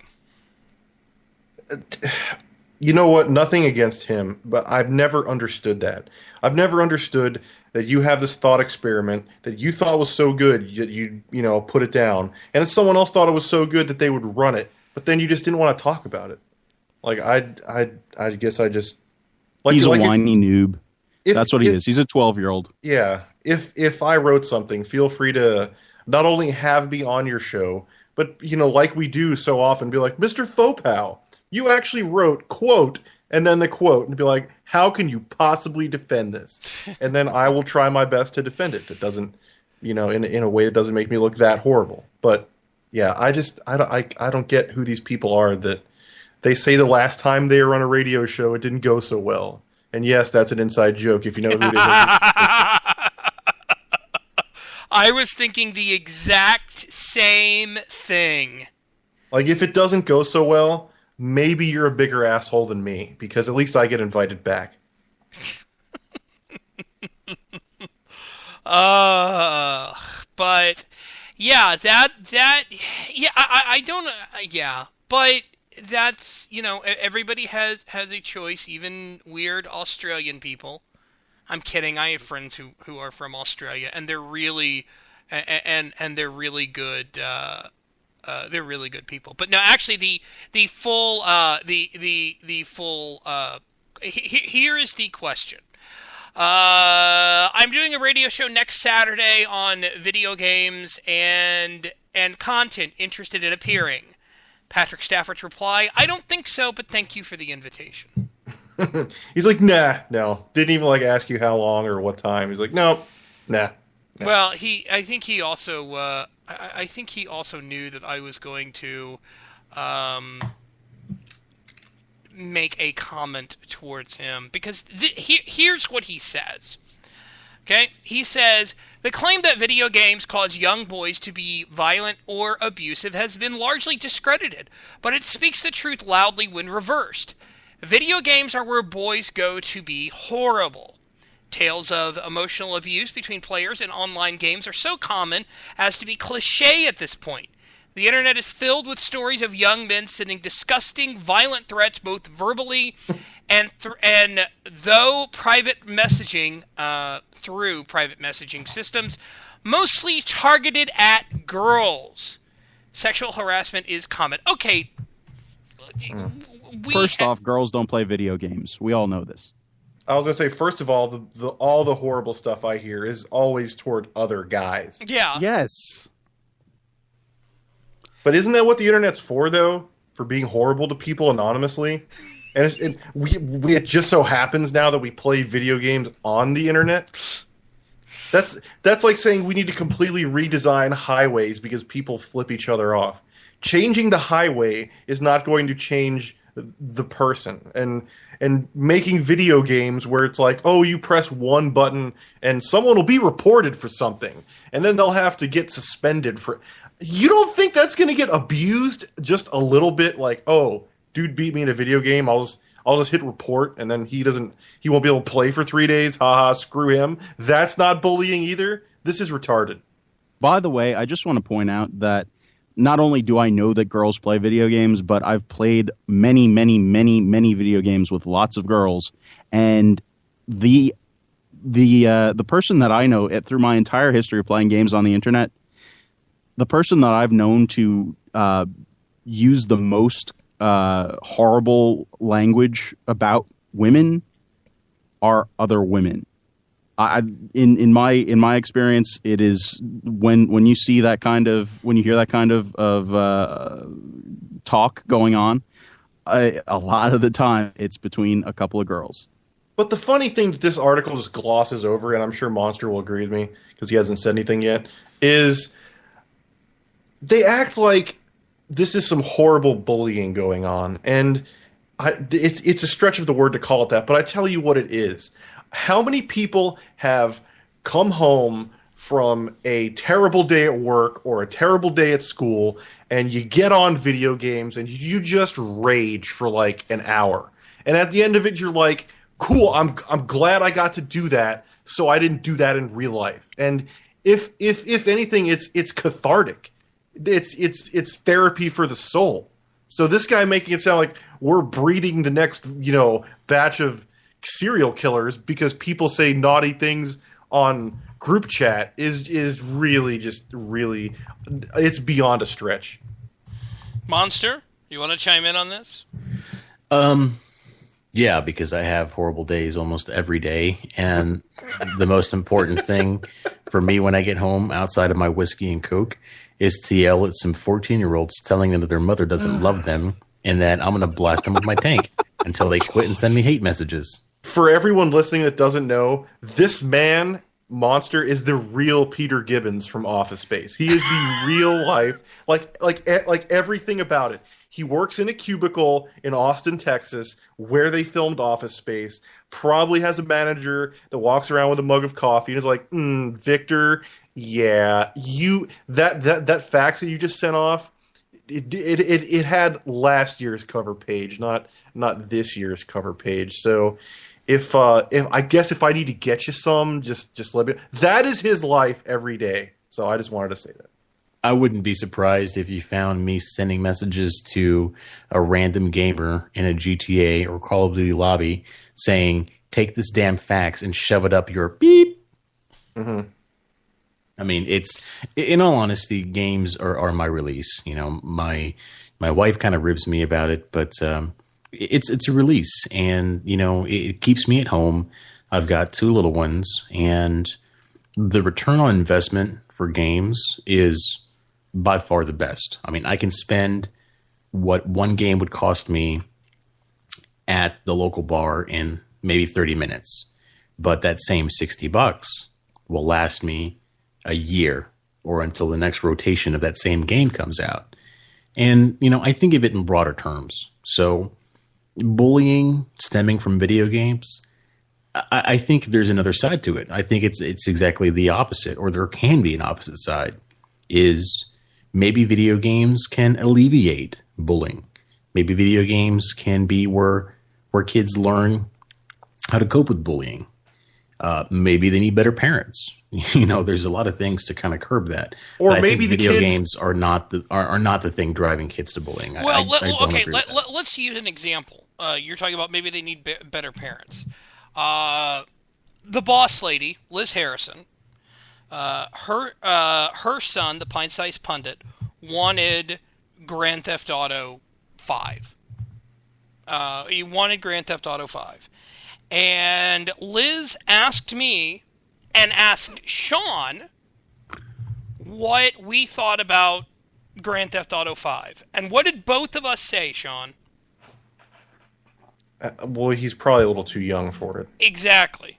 But that's just one game. You can be too young for one game and be perfectly suited for another game. So that's not more like the games are too evil for children. That's just like, oh, this is probably more an adult-themed game. You should probably start out on Halo or Call of Duty or something like that. Yeah. I was going to agree with Monster and then add on that maybe the kids who get bullied at school every day are the bullies online. So like it like kind of evens out. And we can talk all day about whether that's right, an eye for an eye and all this stuff. But I'm saying if that's what it takes to keep them happy, where, you know, they get to get online and then they get to throw the other kids in a locker, metaphorically, then like, freaking well. It doesn't bother me. It's certainly not causing any bad stuff to happen. That's just ridiculous. That's a very good point. Video games are a huge equalizer. Yeah. You know, no matter what size you are, are you a girl, are you gay, whatever, it doesn't matter as long as you can mash the buttons correctly. If you can snipe the other guy from, you know, however far away, you are going to be, people are going to hate you and love you for it. It's going, you know, it takes away a lot of other things. There's a lot of freedom in video games to do a lot of different things, and it's a meritocracy. So there's a lot to be said for the equalizing factor of video games. Well, that's true. And I know a chick pro gamer, and she's done more to put guys in their place in an hour than the Yes All Women hashtag ever did for anything. Oh yeah, I actually, speaking of hashtags, I did see someone in the grocery store wearing a "Bring Back Our Girls" T-shirt. Oh. But to be fair, I actually think they were from Nigeria, based on dress. And that's not meant to be like, oh my gosh, you're making a racist statement. No, they had the headdress on. They had the other... Oh, God. Taylor. Yes? I'm just going to come in here. Yeah. I'm going to take the shovel. Yeah. Just back away. Okay.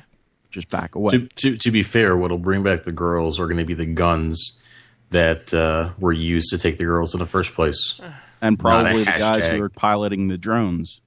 Yeah, and speaking of benefits of video games, if nothing else, Monster is just keeping his hand-eye coordination, you know, intact for when the day we actually have to raid a military base and steal F-16s. We are really going to kick ass when we actually have to do that. Hi, NSA! Oh, good Lord. Hi, NSA! Here's the other thing that I wanted to put my head in my hand.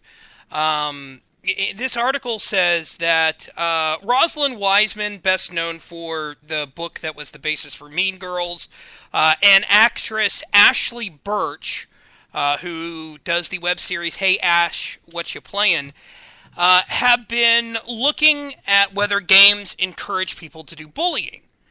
And one of the things that was asked was okay, who are your favorite? They asked 1,000 boys who are your favorite? Who's your favorite character? And a lot of people chose Master Chief, the hero from Halo, with the answer being why? He's a badass, an amalgamation of all the things boys want to be. They want to be cool and save the day. Now, this is what Birch, which I don't see a problem with this, but this is what Birch says the problem is. The problem is that Master Chief is emotionless. Since when? Monster, go first. I heard Monster sigh, so I want him to go first. Actually, I think that was Fopau sighing. Yeah, that was me. I don't. I can't even organize my thoughts on that. No comment for now. All right, I'll go first. You know what? This is wrong, because think about, okay, they asked all these kids, who is the biggest badass you know, right? And those kids said Master Chief, who never says a word. So that's the greatest anti-bullying connection kids could ever make, is that if you want to be the biggest badass, it's not about running your mouth. It's about being a badass.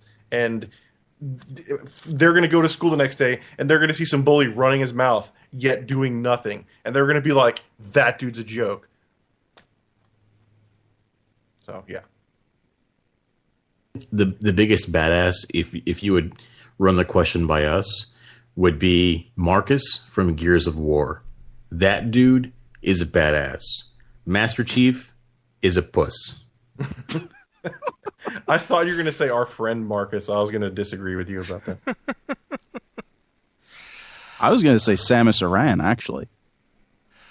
Well, touche. Here's the other, and this is where I actually where the article really lost me, was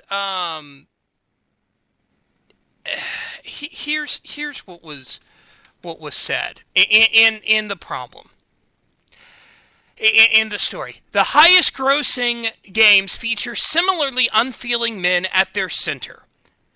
BioShock Infinite, Call of Duty, hang on, BioShock Infinite, Call of Duty, and Grand Theft Auto 5. Hints of vulnerability are few and far between. NJ? This person is a jackass and doesn't know anything.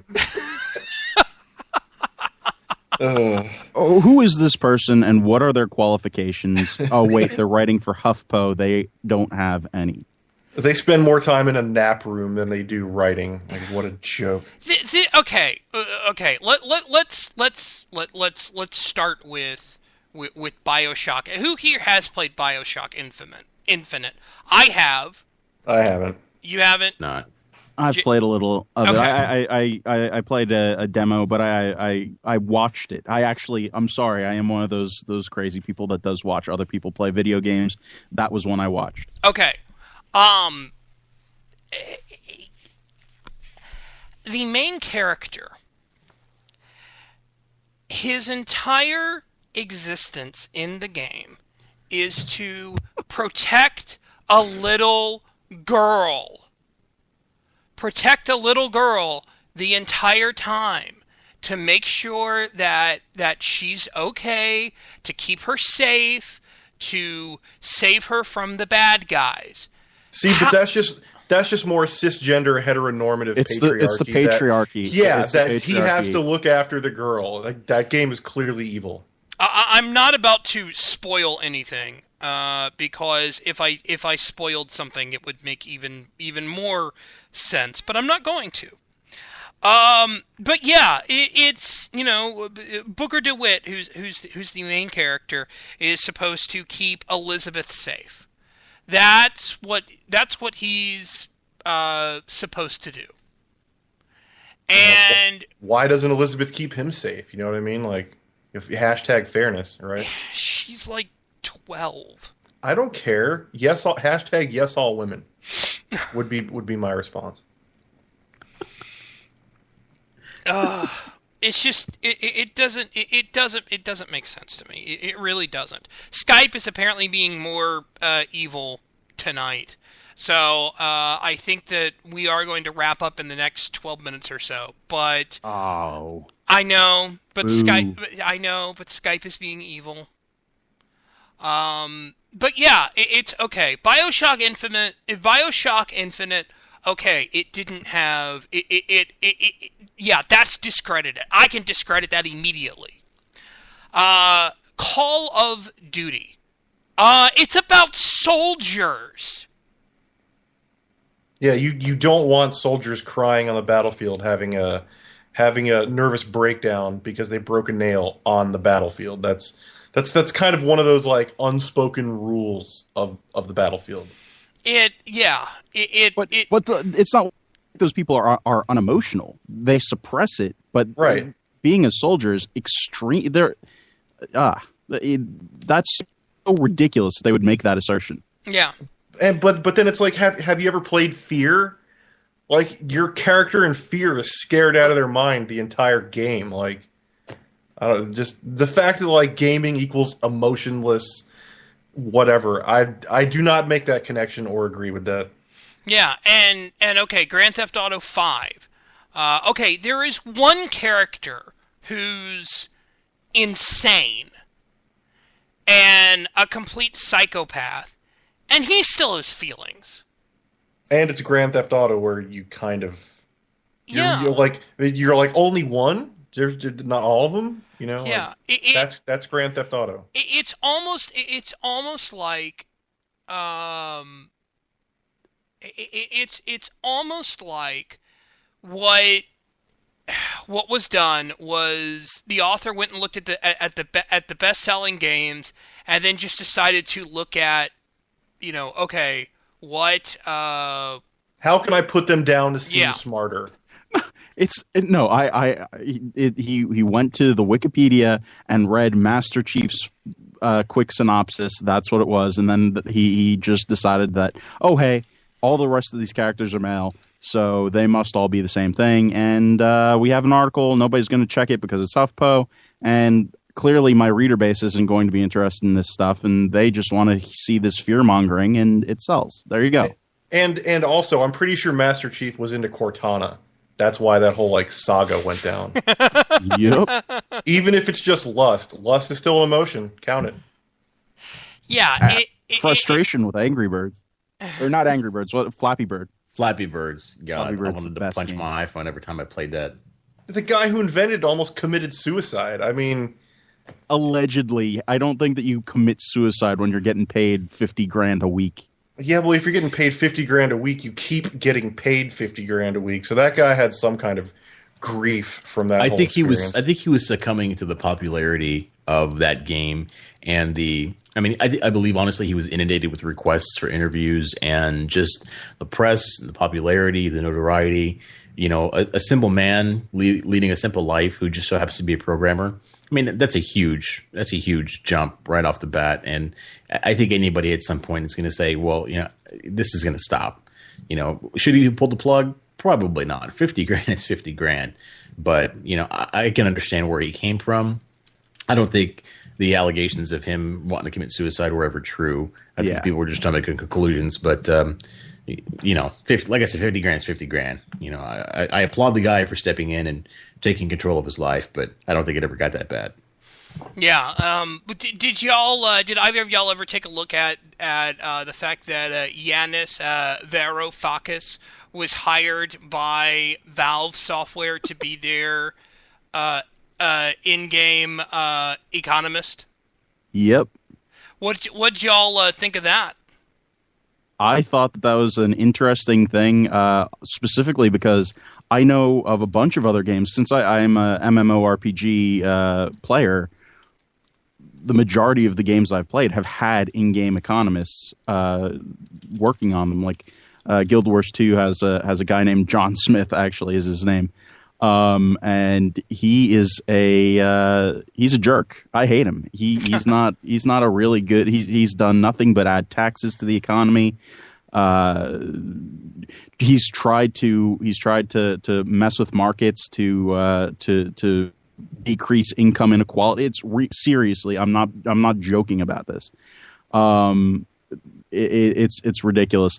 But there's a lot of stuff in MMORPGs, in anything that has pretty much anything has an economy when you have the ability to trade resources or anything. Like I can tell you, back in 2007 in Guild Wars 1, we had a huge economy in that game, and it wasn't just a goods-based economy. There were services too. We were talking about running people from one spot to the next, taking people through missions, power leveling, the amount of services. That was one of the things that really amused me in the article, was that he was like, oh man, even in Eve, there's beginning to be some signs that there's entrepreneurship in Eve.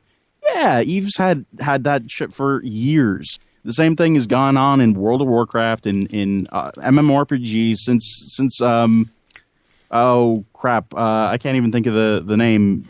Back in the early aughts, as long as there have been MMORPGs, there have been these kind of economies, and the fact that economists haven't really looked at it until now is really shocking to me. I think I saw somewhere that one of the what was it? One of the I want to say it was World of Warcraft had an economy that was bigger than like Belgium or something. Yeah. That's absolutely the case. Think about the amount of people who play. You got millions of people who play. You have people who are being employed to play in China, in other areas, to farm gold because there's a demand by lazy people here in the U.S. that want to get things and don't want to put the time in to buy them through the normal channel. So, yeah, there's a huge economy here. Yeah. All right. So I have a question for y'all, which is, I've been having so much fun discussing this, and yeah, we had our fun little thing with Skype crashing. And everybody want to keep talking for another hour? I got nowhere else to go. Vinkman? It's up to you guys. What have we not covered? Because let's cover it. I think we've got plenty that we can still talk about. I mean, one thing, since we're talking about economists, apparently video game companies need economists to teach them how to afford servers, because... Yes. Something, let's talk that. Let's talk that. But here's what we're going to do. But before we go even further, here's what we're going to do. We are going to take another break, take a top-of-the-hour break. We are going to come back, and we are going to talk that, and pretty much whatever else we want to. So we will be right back. We'll take a few minutes, a couple minutes break, and we'll be right back. This is Saturday Night Cigar Lounge. I guess we're going into overtime here on Vigilant Liberty Radio.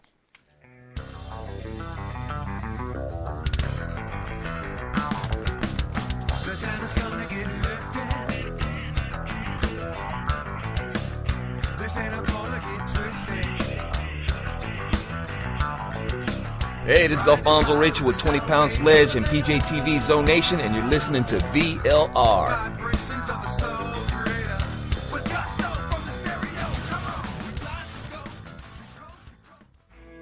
Mr. President, members of Congress, you've been making a lot of noise about taking our guns away. But you might want to review history. 1835, Gonzales, Texas Territory. The authorities wanted to confiscate the big gun that protected that colony. You know what the people said? Come and take it. Because they were willing to fight for their freedom and their guns. So are we. Come and take it if you want it. Come and take it if you think you can. Come and take it, but I warn you, you'll have to pry it from my cold dead hands. We want the freedom that God gave us, so you best not cross that line. If you want this gun, you gotta come through us and take it. One shot at a time. Just like Gonzales, we're keeping our guns.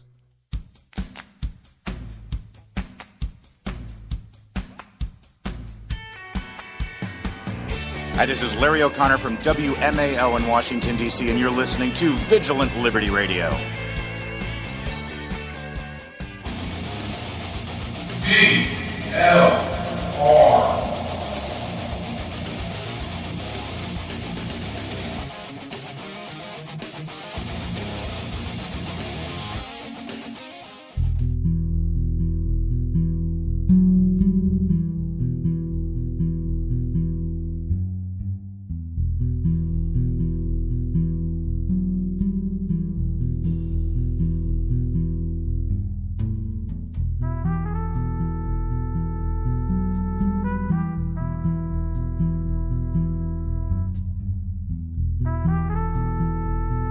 Welcome to the Saturday Night Cigar Lounge.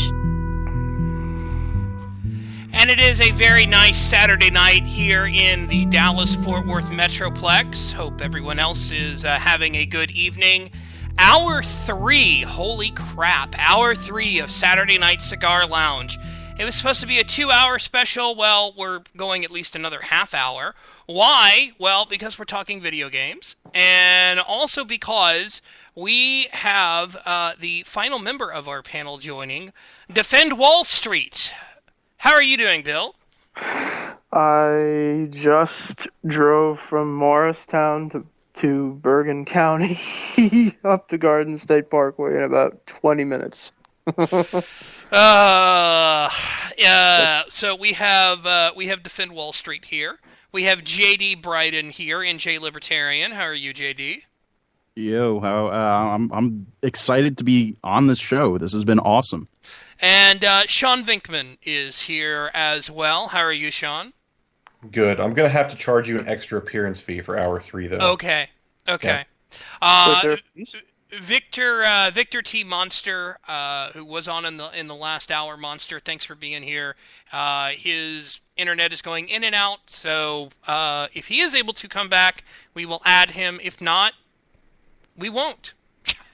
But very happy that everyone is here.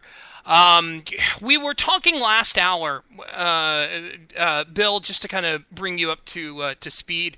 We were talking about how multiplayer games have started actually hiring economists to get involved in their games. Do you think? Are you surprised by this at all? No, video games are a multi-billion-dollar industry, and as you start to blur the line between Super Mario Brothers, which is on a 2-dimensional plane, and something more complicated like Call of Duty Ghosts, it makes sense to bring in people like Kevin Spacey as well to be an actor in those games. It shows how big the industry has really gotten. Now, JD, you'd mentioned income inequality was coming up in, was it EVE? Was that what you were saying? No, in Guild Wars 2, the MMO that I play, the in-game economer, in his infinite wisdom, decided to tweak some prices of things and pull some levers, adjust some knobs to make the economy more even. So there wasn't as much market manipulation by certain people. It was, it's one of those things where on one side I understand it, but on the other side it's like, come on. It sure seems like it.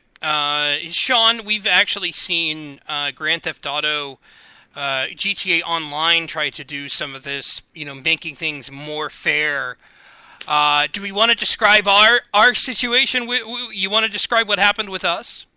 Well, I would just describe that I guess they could use an economist for at least 2 different reasons. One of which was that they started their you buy Microsoft points. So you go either on like the Xbox Live dashboard, or you go to like Walmart, Kroger, Albertsons, H-E-B, wherever, and you pick up Microsoft points. And then you activate those or whatever. You pay $20 or however much. You activate them, and then you can get in-game cash from those. But one thing I guess an economist couldn't have saved you from was the game was, I don't know if hacked is the right word for it, but the game was manipulated into giving people a couple $1 trillion apiece. So not only was it a huge middle finger to those people who actually paid for real in-game money, but it makes you wonder if you're going to buy more in the future, if the same thing's just going to happen and you're wasting your money. So it sounds like they probably should have, better security or something before they bought an economist. But I think the economist is still probably necessary, because it seems like the common trend these days is for video game companies to act like they're not known. Like, no one knows Grand Theft Auto. No one's ever heard of Ubisoft before. And every day, like the first week that the online is released for these games is a total nightmare, where servers are constantly kicking people and not working, period, and your game is not saving, and then you turn your Xbox off and it can't reconnect to the servers. And then they're like, oh, sorry, they always come out on their social media accounts, and they're like, oh, sorry, we had to get some more servers. And it's like, you didn't know that? You didn't lease some servers for short term so this didn't happen. Like when GTA makes $1 billion the first few days, it really makes you wonder if they're just purposely being greedy or if they literally don't know how many servers is required to operate their video game. And then I would ask, well, then how'd the beta test go? Like, did you stress test anything? Are you doing your job at all? Like, I don't know. Apparently they need an economist and they need like a serverologist to be like, 4 servers isn't enough, guys. There's a couple million people out there that are probably going to buy this game. You might want to get 6 servers. Yeah. Why don't we live in a world where World of Warcraft does economy and server uptime better than anyone else now? Yeah. Anybody think that would ever happen? MMORPGs have had to learn to deal with this because of just how swamped they get when it comes to expansions or any kind of updates. I think that they have a really they've really gotten a lot better at dealing with server issues than they had back when EverQuest was the game du jour. Yeah, one of the things that I know that Monster, welcome back, Monster. Thank you guys, appreciate it. Sean Vinkman and I have really had a problem with has been the GTA servers and the insanity that goes there. Yeah, Monster, you actually know a little bit about why this happened. Want to say why Rockstar has been having some issues? The servers were actually shared, not just, or they weren't dedicated Rockstar servers. They were shared amongst other game types or other games that Rockstar had published. And I believe actually they were leased. If I need to find some hardcore detailed information, but I don't believe Rockstar actually owned those servers. And there were other games at the launch of GTA that were utilizing that same server farm. I think out of Tennessee, if I recall correctly. And with the launch of GTA and the influx of traffic and an update to other titles that also use those servers led to an ultimate crash and people losing their game saves, people losing their characters. That's really all I had heard at the time. I tried to dig in deep at the time that it happened and learned basically that Rockstar didn't actually own the servers. They were leasing them. Oops. That sounds pretty legit. Sounds just like Rockstar, to be honest with you. Nice queuing, bro. And I had a horrible issue with Watch Dogs when it came out. I downloaded, I bought it on because my PC is faster than my Xbox 360, and I don't have an Xbox One yet. I bought it on my computer, and it has been so slow. It took me 3 hours just to get onto Ubisoft's Uplay website. I knew they pissed you off when you were on Twitter asking for your money back. I knew that something really horrible happened. I was asking for my money back. I was so mad. Now, I will say this. Blizzard, when they launched World of Warcraft Cataclysm, they had some slow servers because people were getting on all the time. But they also have 30 different servers. 30 or 40 different servers. So if it's just a little slow in the really crowded sections where everybody's there, okay, that makes sense. But Blizzard servers are actually a work of art. Yeah. Lag. I died because of the lag. Yeah, that's what everybody who gets killed in Taryn Mill says. No, I'll tell you, they handled it the best. It's a damn the lag. frost over didn't go off in time. I can't blink.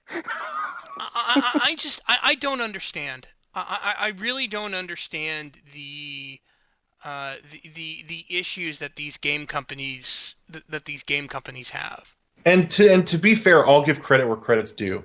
Halo 3 probably had way more people that bought it opening day than a lot of these games that are having problems now, like Watch Dogs, Grand Theft Auto Online. And I distinctly remember Halo 3 standing out there in midnight, getting home. What happened when you got home? The servers worked. And on top of that, they had a little map that told you how many people were online and showed you all over the world where they were. No server crashing, no stuff not saving. So this is not like, this is the norm with a giant video game when it launches. No, this is the norm of being a cheap ass, which is apparently the new cool. Yeah, but Halo 3 is produced by Microsoft.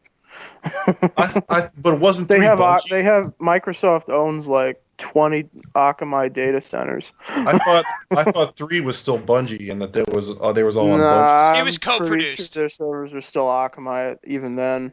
Oh. Yeah, Halo is notorious for having great online. Okay, so Bill Gates needs to take over more of the world to make the world a better place. Is basically what Bill's saying. Yeah, or we could just give it to Steve Jobs, then he can make a console. That was mean. That's a low blow. Too soon. That hurts me. That hurts me. I tell you about our newest game. It's called Halo 7. This game features a gun that you can shoot at the enemies with. That wasn't that funny. Go ahead, Victor. You were about to say something. That hurt me in the feels. I've worked for Apple for the past 7 years, and that's just Steve. I love you. Wherever you are. Him and Steve went way back, and he doesn't appreciate that.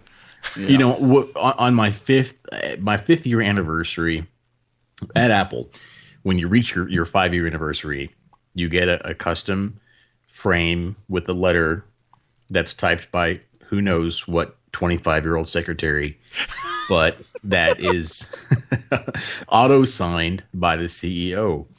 At my 5th year was the year that Steve died. And that plaque that I have in my office has Steve Jobs' signature on it. The person that started 2 weeks after me has a Tim Cook signature. Ooh. Now that sucks. Loser. Wow. Loser. No, I could tell you a really funny story about working at Apple, but I don't know if you'd believe it. You can go right ahead. Go right ahead. I've got no issues with it. I used to, I don't want to reveal too much about myself, but I have some background working with Apple retail. And we had a supervisor for one of the stores wrote an email to a guy and CC'd like 6 other people in the store. And the guy's name was Tim Cooney, Cooney. And he was composing the email from his iPhone, and so he typed TIM space COO, and then he just hit enter, thinking that it would send to Tim Cooney because that was in his address book. Well, somehow it accidentally auto-completed Tim Cook. Oh, and so we were emailing like 45 responses back and forth throughout the whole day, no one realizing that not only did this email not go to the original person it was supposed to go, but it went to the guy who was, I think he was at the time, he was the CFO. So like at 4:30 in the afternoon, I get this email, and it's like, from Tim Cook, urgent. And I'm like, oh shit, why is the CFO emailing me? What did I do? So I open the email, and he goes, hey guys, I'm really fascinated by how the retail chain on 34th Street and 5th Avenue works, but I have one question. Why am I receiving this email? So like for the next week, we would respond to this guy's emails and go, hey Brad, I'm really fascinated by this new floor plan that you sent us for the store on 5th Avenue, but why am I getting this email? Oh shit, I did it again.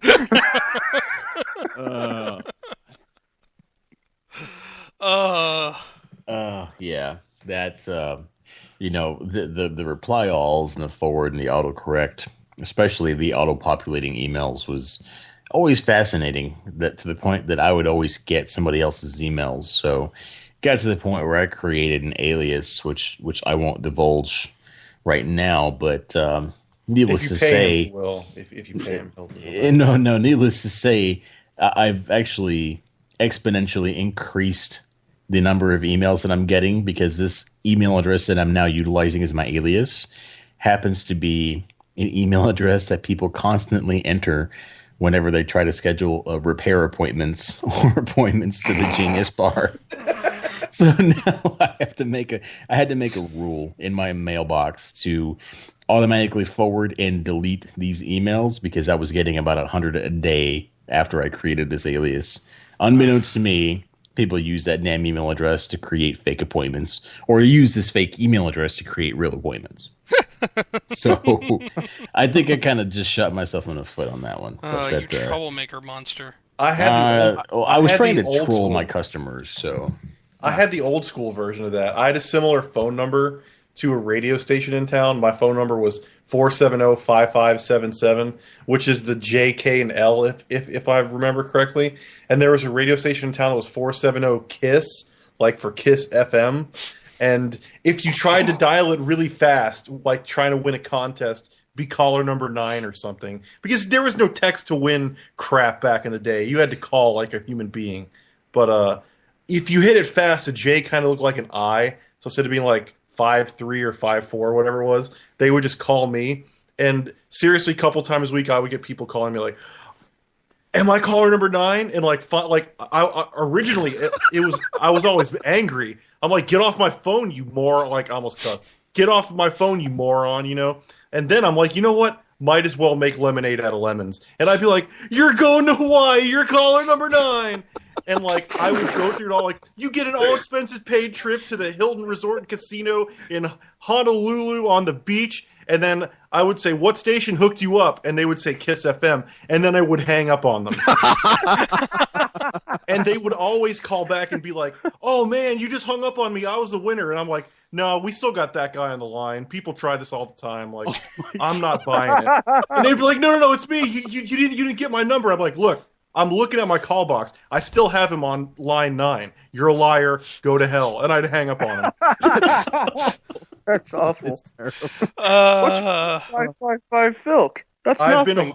I've been a horrible films movie phone. I've been a horrible person for many, many years. So this is why you were really offended by the article that was written by what was this guy's name? Patrick Stafford, saying that the games had to be changed to end video game bullying.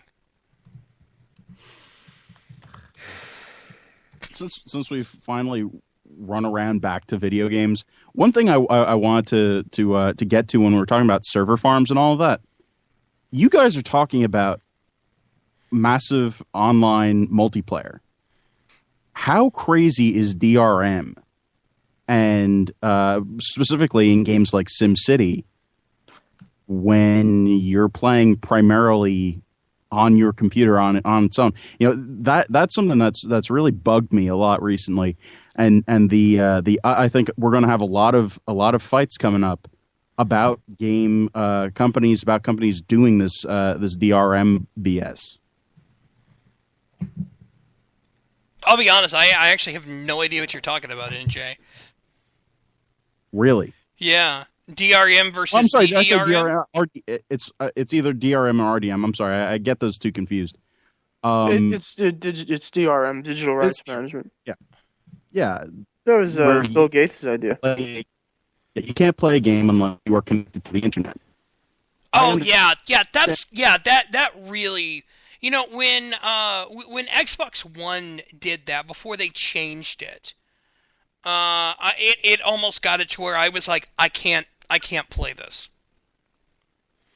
I can't do Xbox One because it just drove me insane. Yeah, it's crazy, and I guess the big difference between there's a really interesting article on this I found on Reddit under the Cyberpunk subreddit that compared DRM to. Well, it didn't compare, but reading the article, it made it apparent to me that DRM was the equivalent of gun control. So they're saying we're protecting the legal users by putting this restriction on them, so that the illegal users who break the law or break the contract with the company to pirate these games.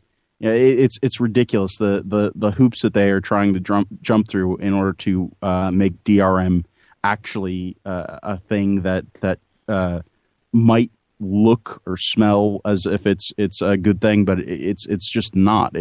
And you could use that same argument against gun control. It's an interesting little subplot of gaming right now. It is. When the new SimCity came out, the hype was actually amazing. Everyone was like, "Oh, it's going to be so awesome! It's going to have all this awesome stuff. This is going to be awesome. It's going to be great." And like that, everything you saw was like, "It's going to be awesome." And now, search the latest SimCity. Go on Amazon and look at the reviews. No, I'm not joking. Go on Amazon, find the newest SimCity. I forget what it's called. I think it's called SimCity. And everyone is complaining that the servers are glitchy, that even their single player saves get completely wiped out, and they have to start from nothing. It's just I don't know. It's one of those things that it was good in theory, but in actuality, it looks like it ruined the game, because every one of the Amazon reviews is like, "Don't buy this game. The servers are terrible. You're just going to go crazy and pull your hair out." So I don't even think it was good in theory, but because it doesn't actually prevent people from pirating the game. People can still pirate it. All it does is inconvenience the end user, the person who did pay for the game, the person who did go through all of the hoops. That's the person it punishes, and that's it's stupid and it's bad for business. And I think that was proven by the SimCity debacle. People aren't buying it. People aren't playing it. Yeah, one of the weird things that there was when it came to this was just the with Watch Dogs. That's mostly online.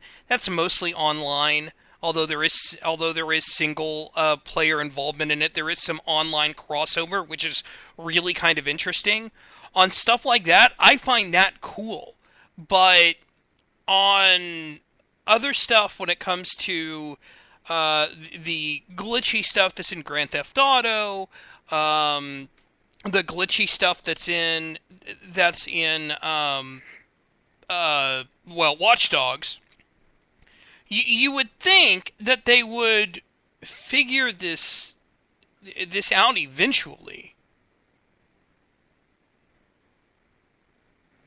It used to be, if I remember right, it used to be the way that they would entice people to buy legitimate copies of the game was through downloadable content, bug fixes, stuff like that.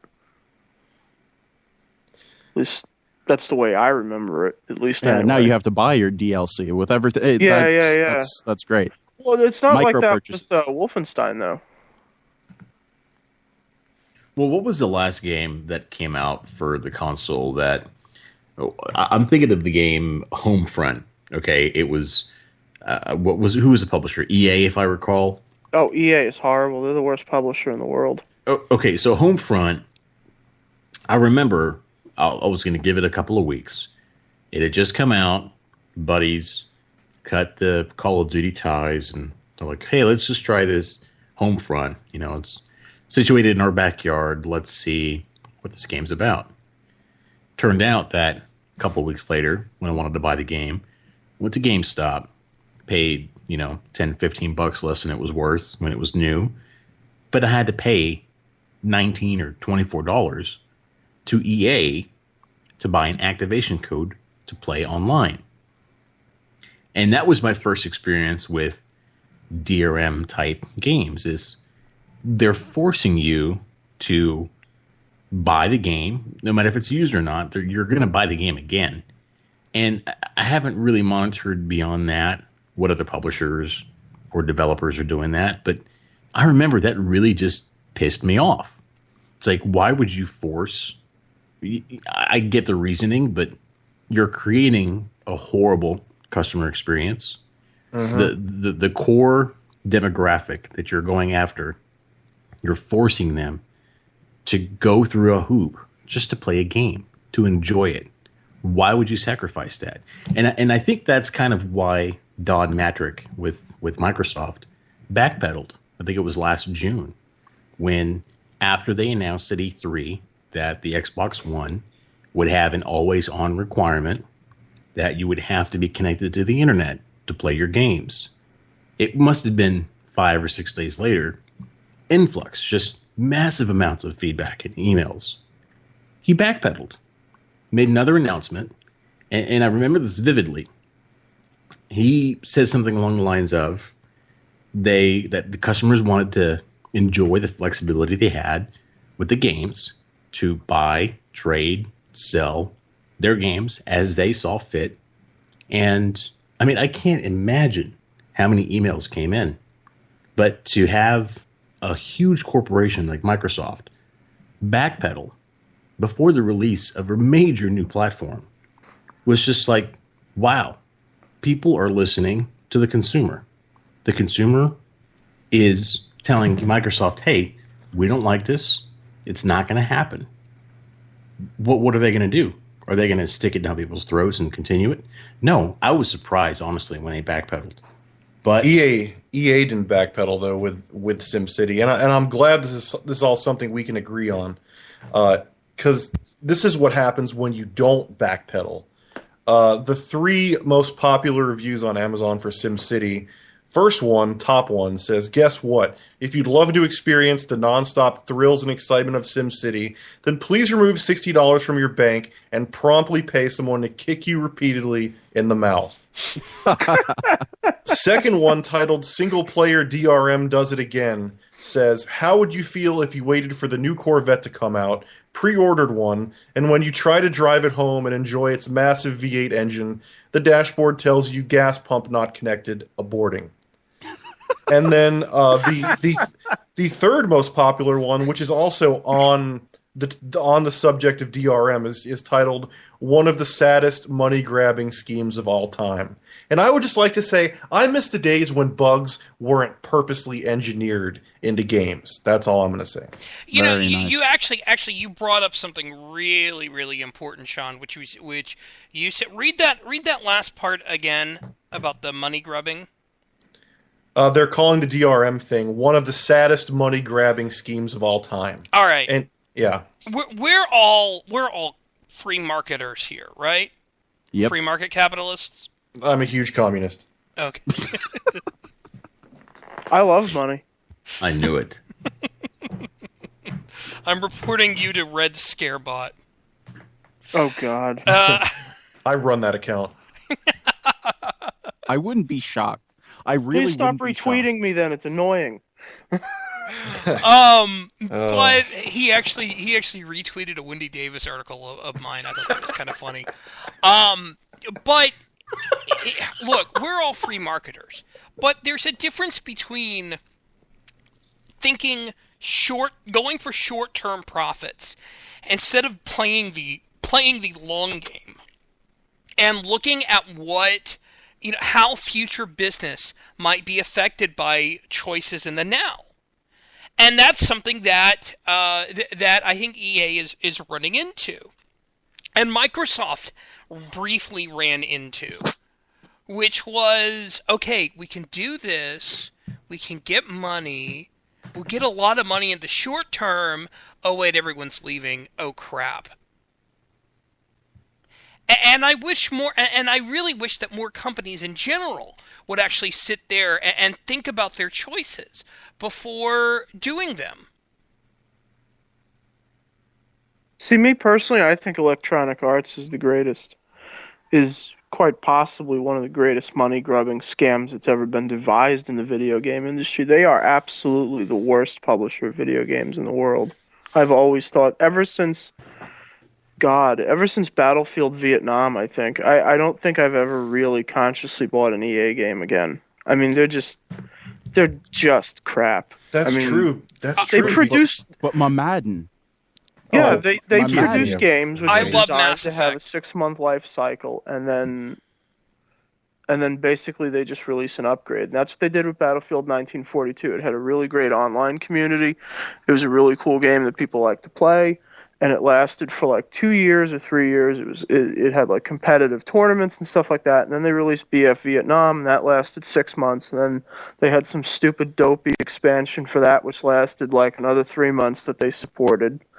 And it's just like the Battlefield franchise until like I think maybe 4 years ago. It was just like, one hit wonder games that would last 6 months, and then they would just dump them and release a new game.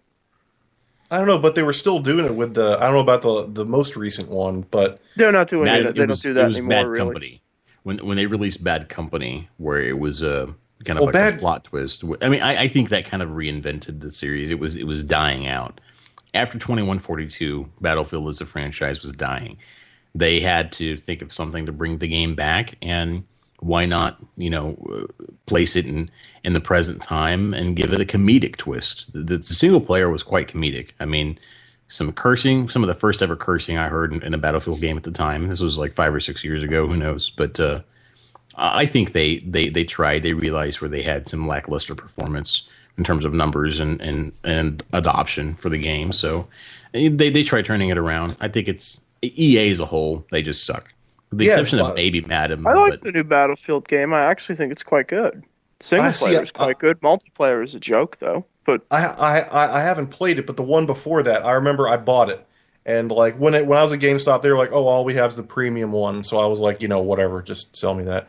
And then I got home, and people were like, "Oh, if you didn't get the premium one, you would have had to pay to play it online." And I was like, what?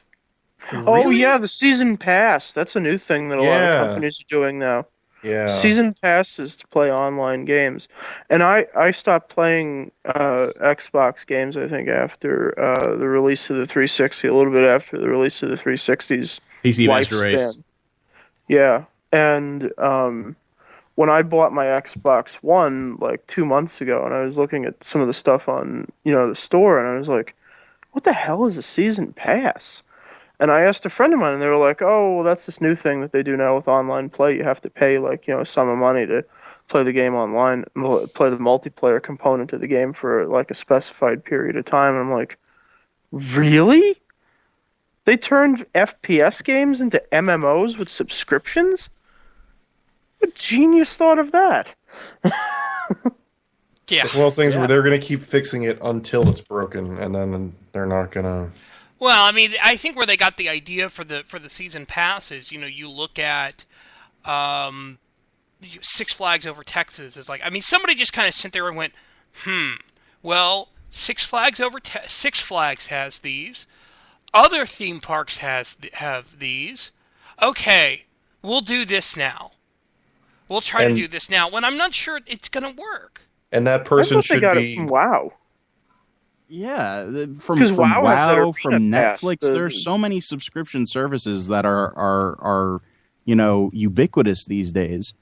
It makes sense to move to the subscription model. But you already had to do that with Xbox. You already had to pay them $60 a year. So I feel like a lot of people felt like they were getting double charged. That wasn't being fed into the developers' pockets, though. That was going to Microsoft. Oh, I know. I'm just saying, people really hate paying twice for the same thing. Trust me. Trust me. I bought Battlefield 4 for Xbox 360, Xbox One, and PC. I feel like a fucking asshole. Pardon my French. Actually, you kind of should. It hurts. I'm almost bleeding. I might need a tampon. I'll be the first to admit.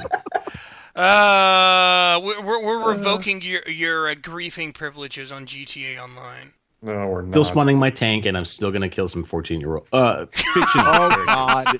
fictional Here we characters. go. You bully. You're just a big bully. Just play Wolfenstein. It's the only game you probably need to play for a while. I was thinking Farmville, to be honest with you. I feel like donating to some charities today. To what? You missed that part there, Defend. Oh. Thought he said charity work. Okay. Yes, no, that's what he said. I want Yell's reaction to this. This was something that was played on that was posted on Twitter which says this. I used to play Grand Theft Auto after an argument with the mother of my children and spend half an hour creeping up behind cyber whores and slitting their, I'm not saying what they said, throats.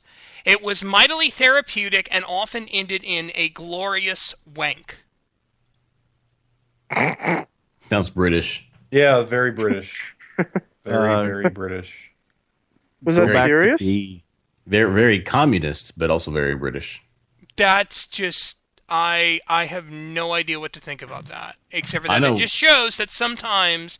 Does that shock you? What, that there are nutters out there? Yeah, British nutters, nonetheless. The comment. No, that doesn't shock me.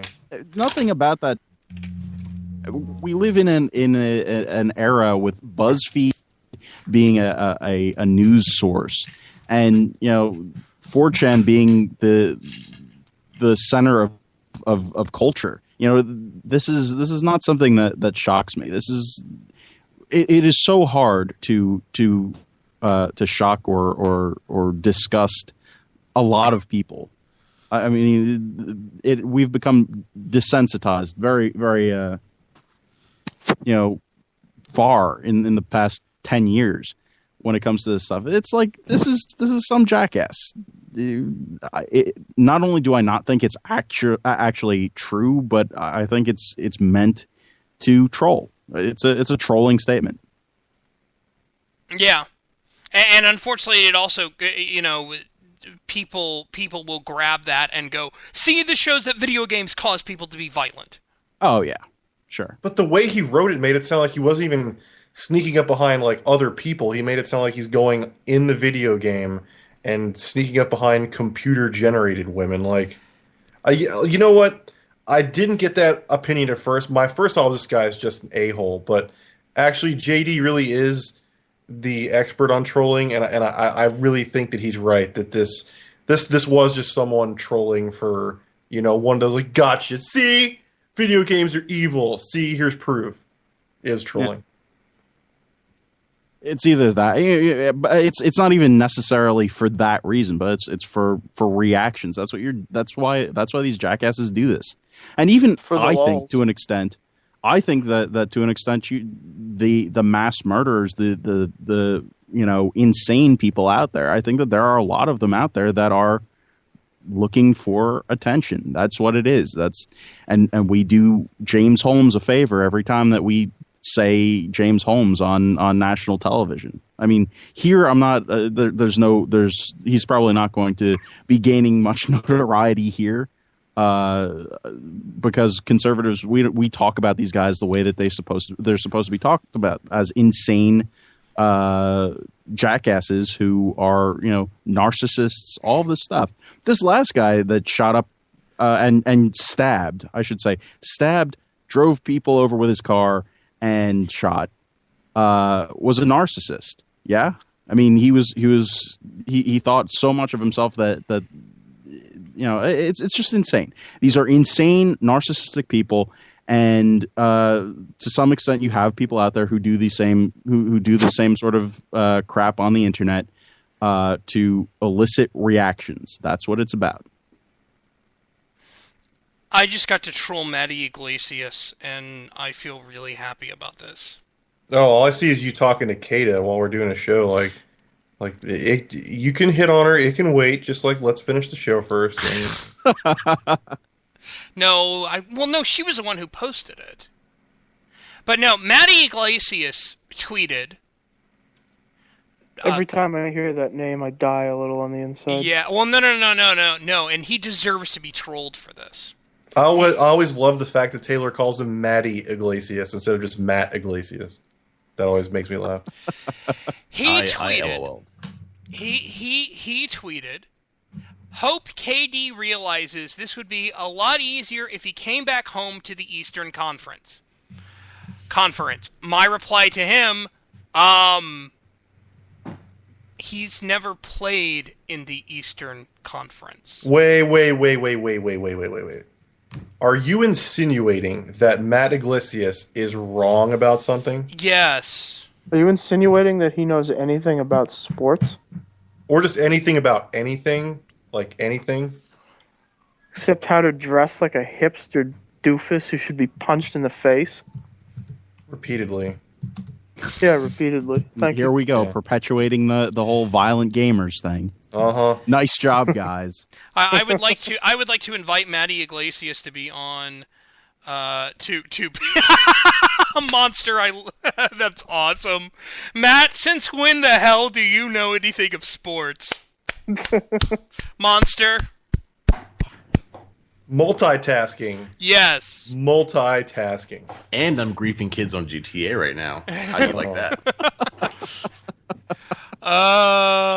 That is actually next for at least two of us, right? Yeah. Two more of us, right? Yeah, we should probably wrap this up. I'm starting to get the itch. Yeah, I'm getting the itch to grief too.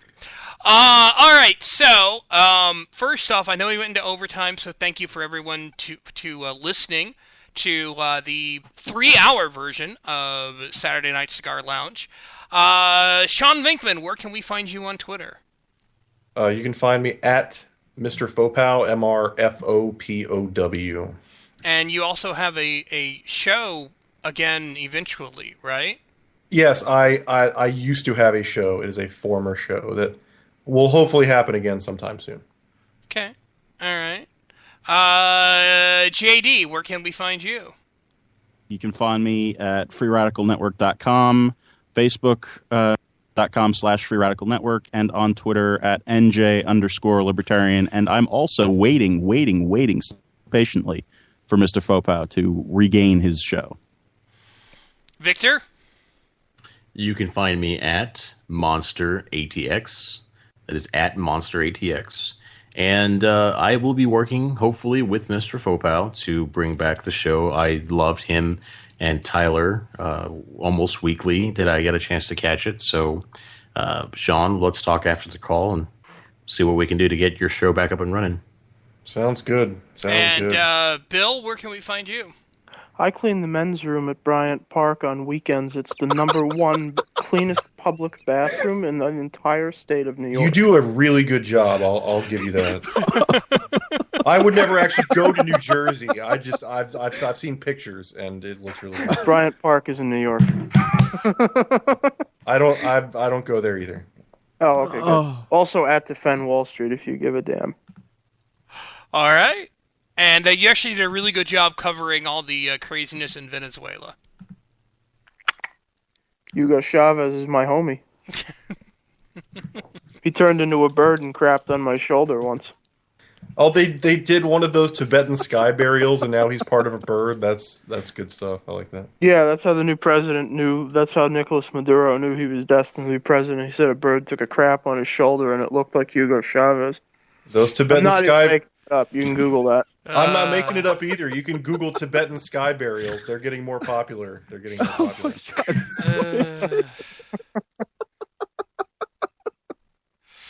That's awesome. And congratulations to fellow Vigilant Liberty Radio host Crystal at Tar Heel Crystal. Her husband is going to be an E6 in the U.S. Air Force in 20 minutes. So congratulations to them. So that's it for tonight, folks. You can find me at EYE Desert Blog. That's at EYE Desert Blog. And be here tomorrow when we have Next with Jonathan Sangster. Monday, we have Their Finest Hour with Alan Bordius. The Roundtable of Extreme Liberty is on Tuesday. Then it is the Modern Comment Show on Wednesday, followed by the simulcast of The Right War with Liz and myself. Also, our guest on Wednesday is going to be Chuck Dixon talking his new book with Amity Schlales. Plus, on Thursday, it is America Our Way with Dustin Hoyt, followed by the simulcast of The Right War from FTR Radio. On Friday, it's a Conservative Feminist Show, and then on Saturday, you're back here with Saturday Night Cigar Lounge. Right now, Gabriel Maller from Ace of Spades, and possibly Jason Pye from United Liberty are the scheduled guests for next week. So that should be fun. We will see you guys next week. Thanks again. This is Taylor signing off. Thanks, guys.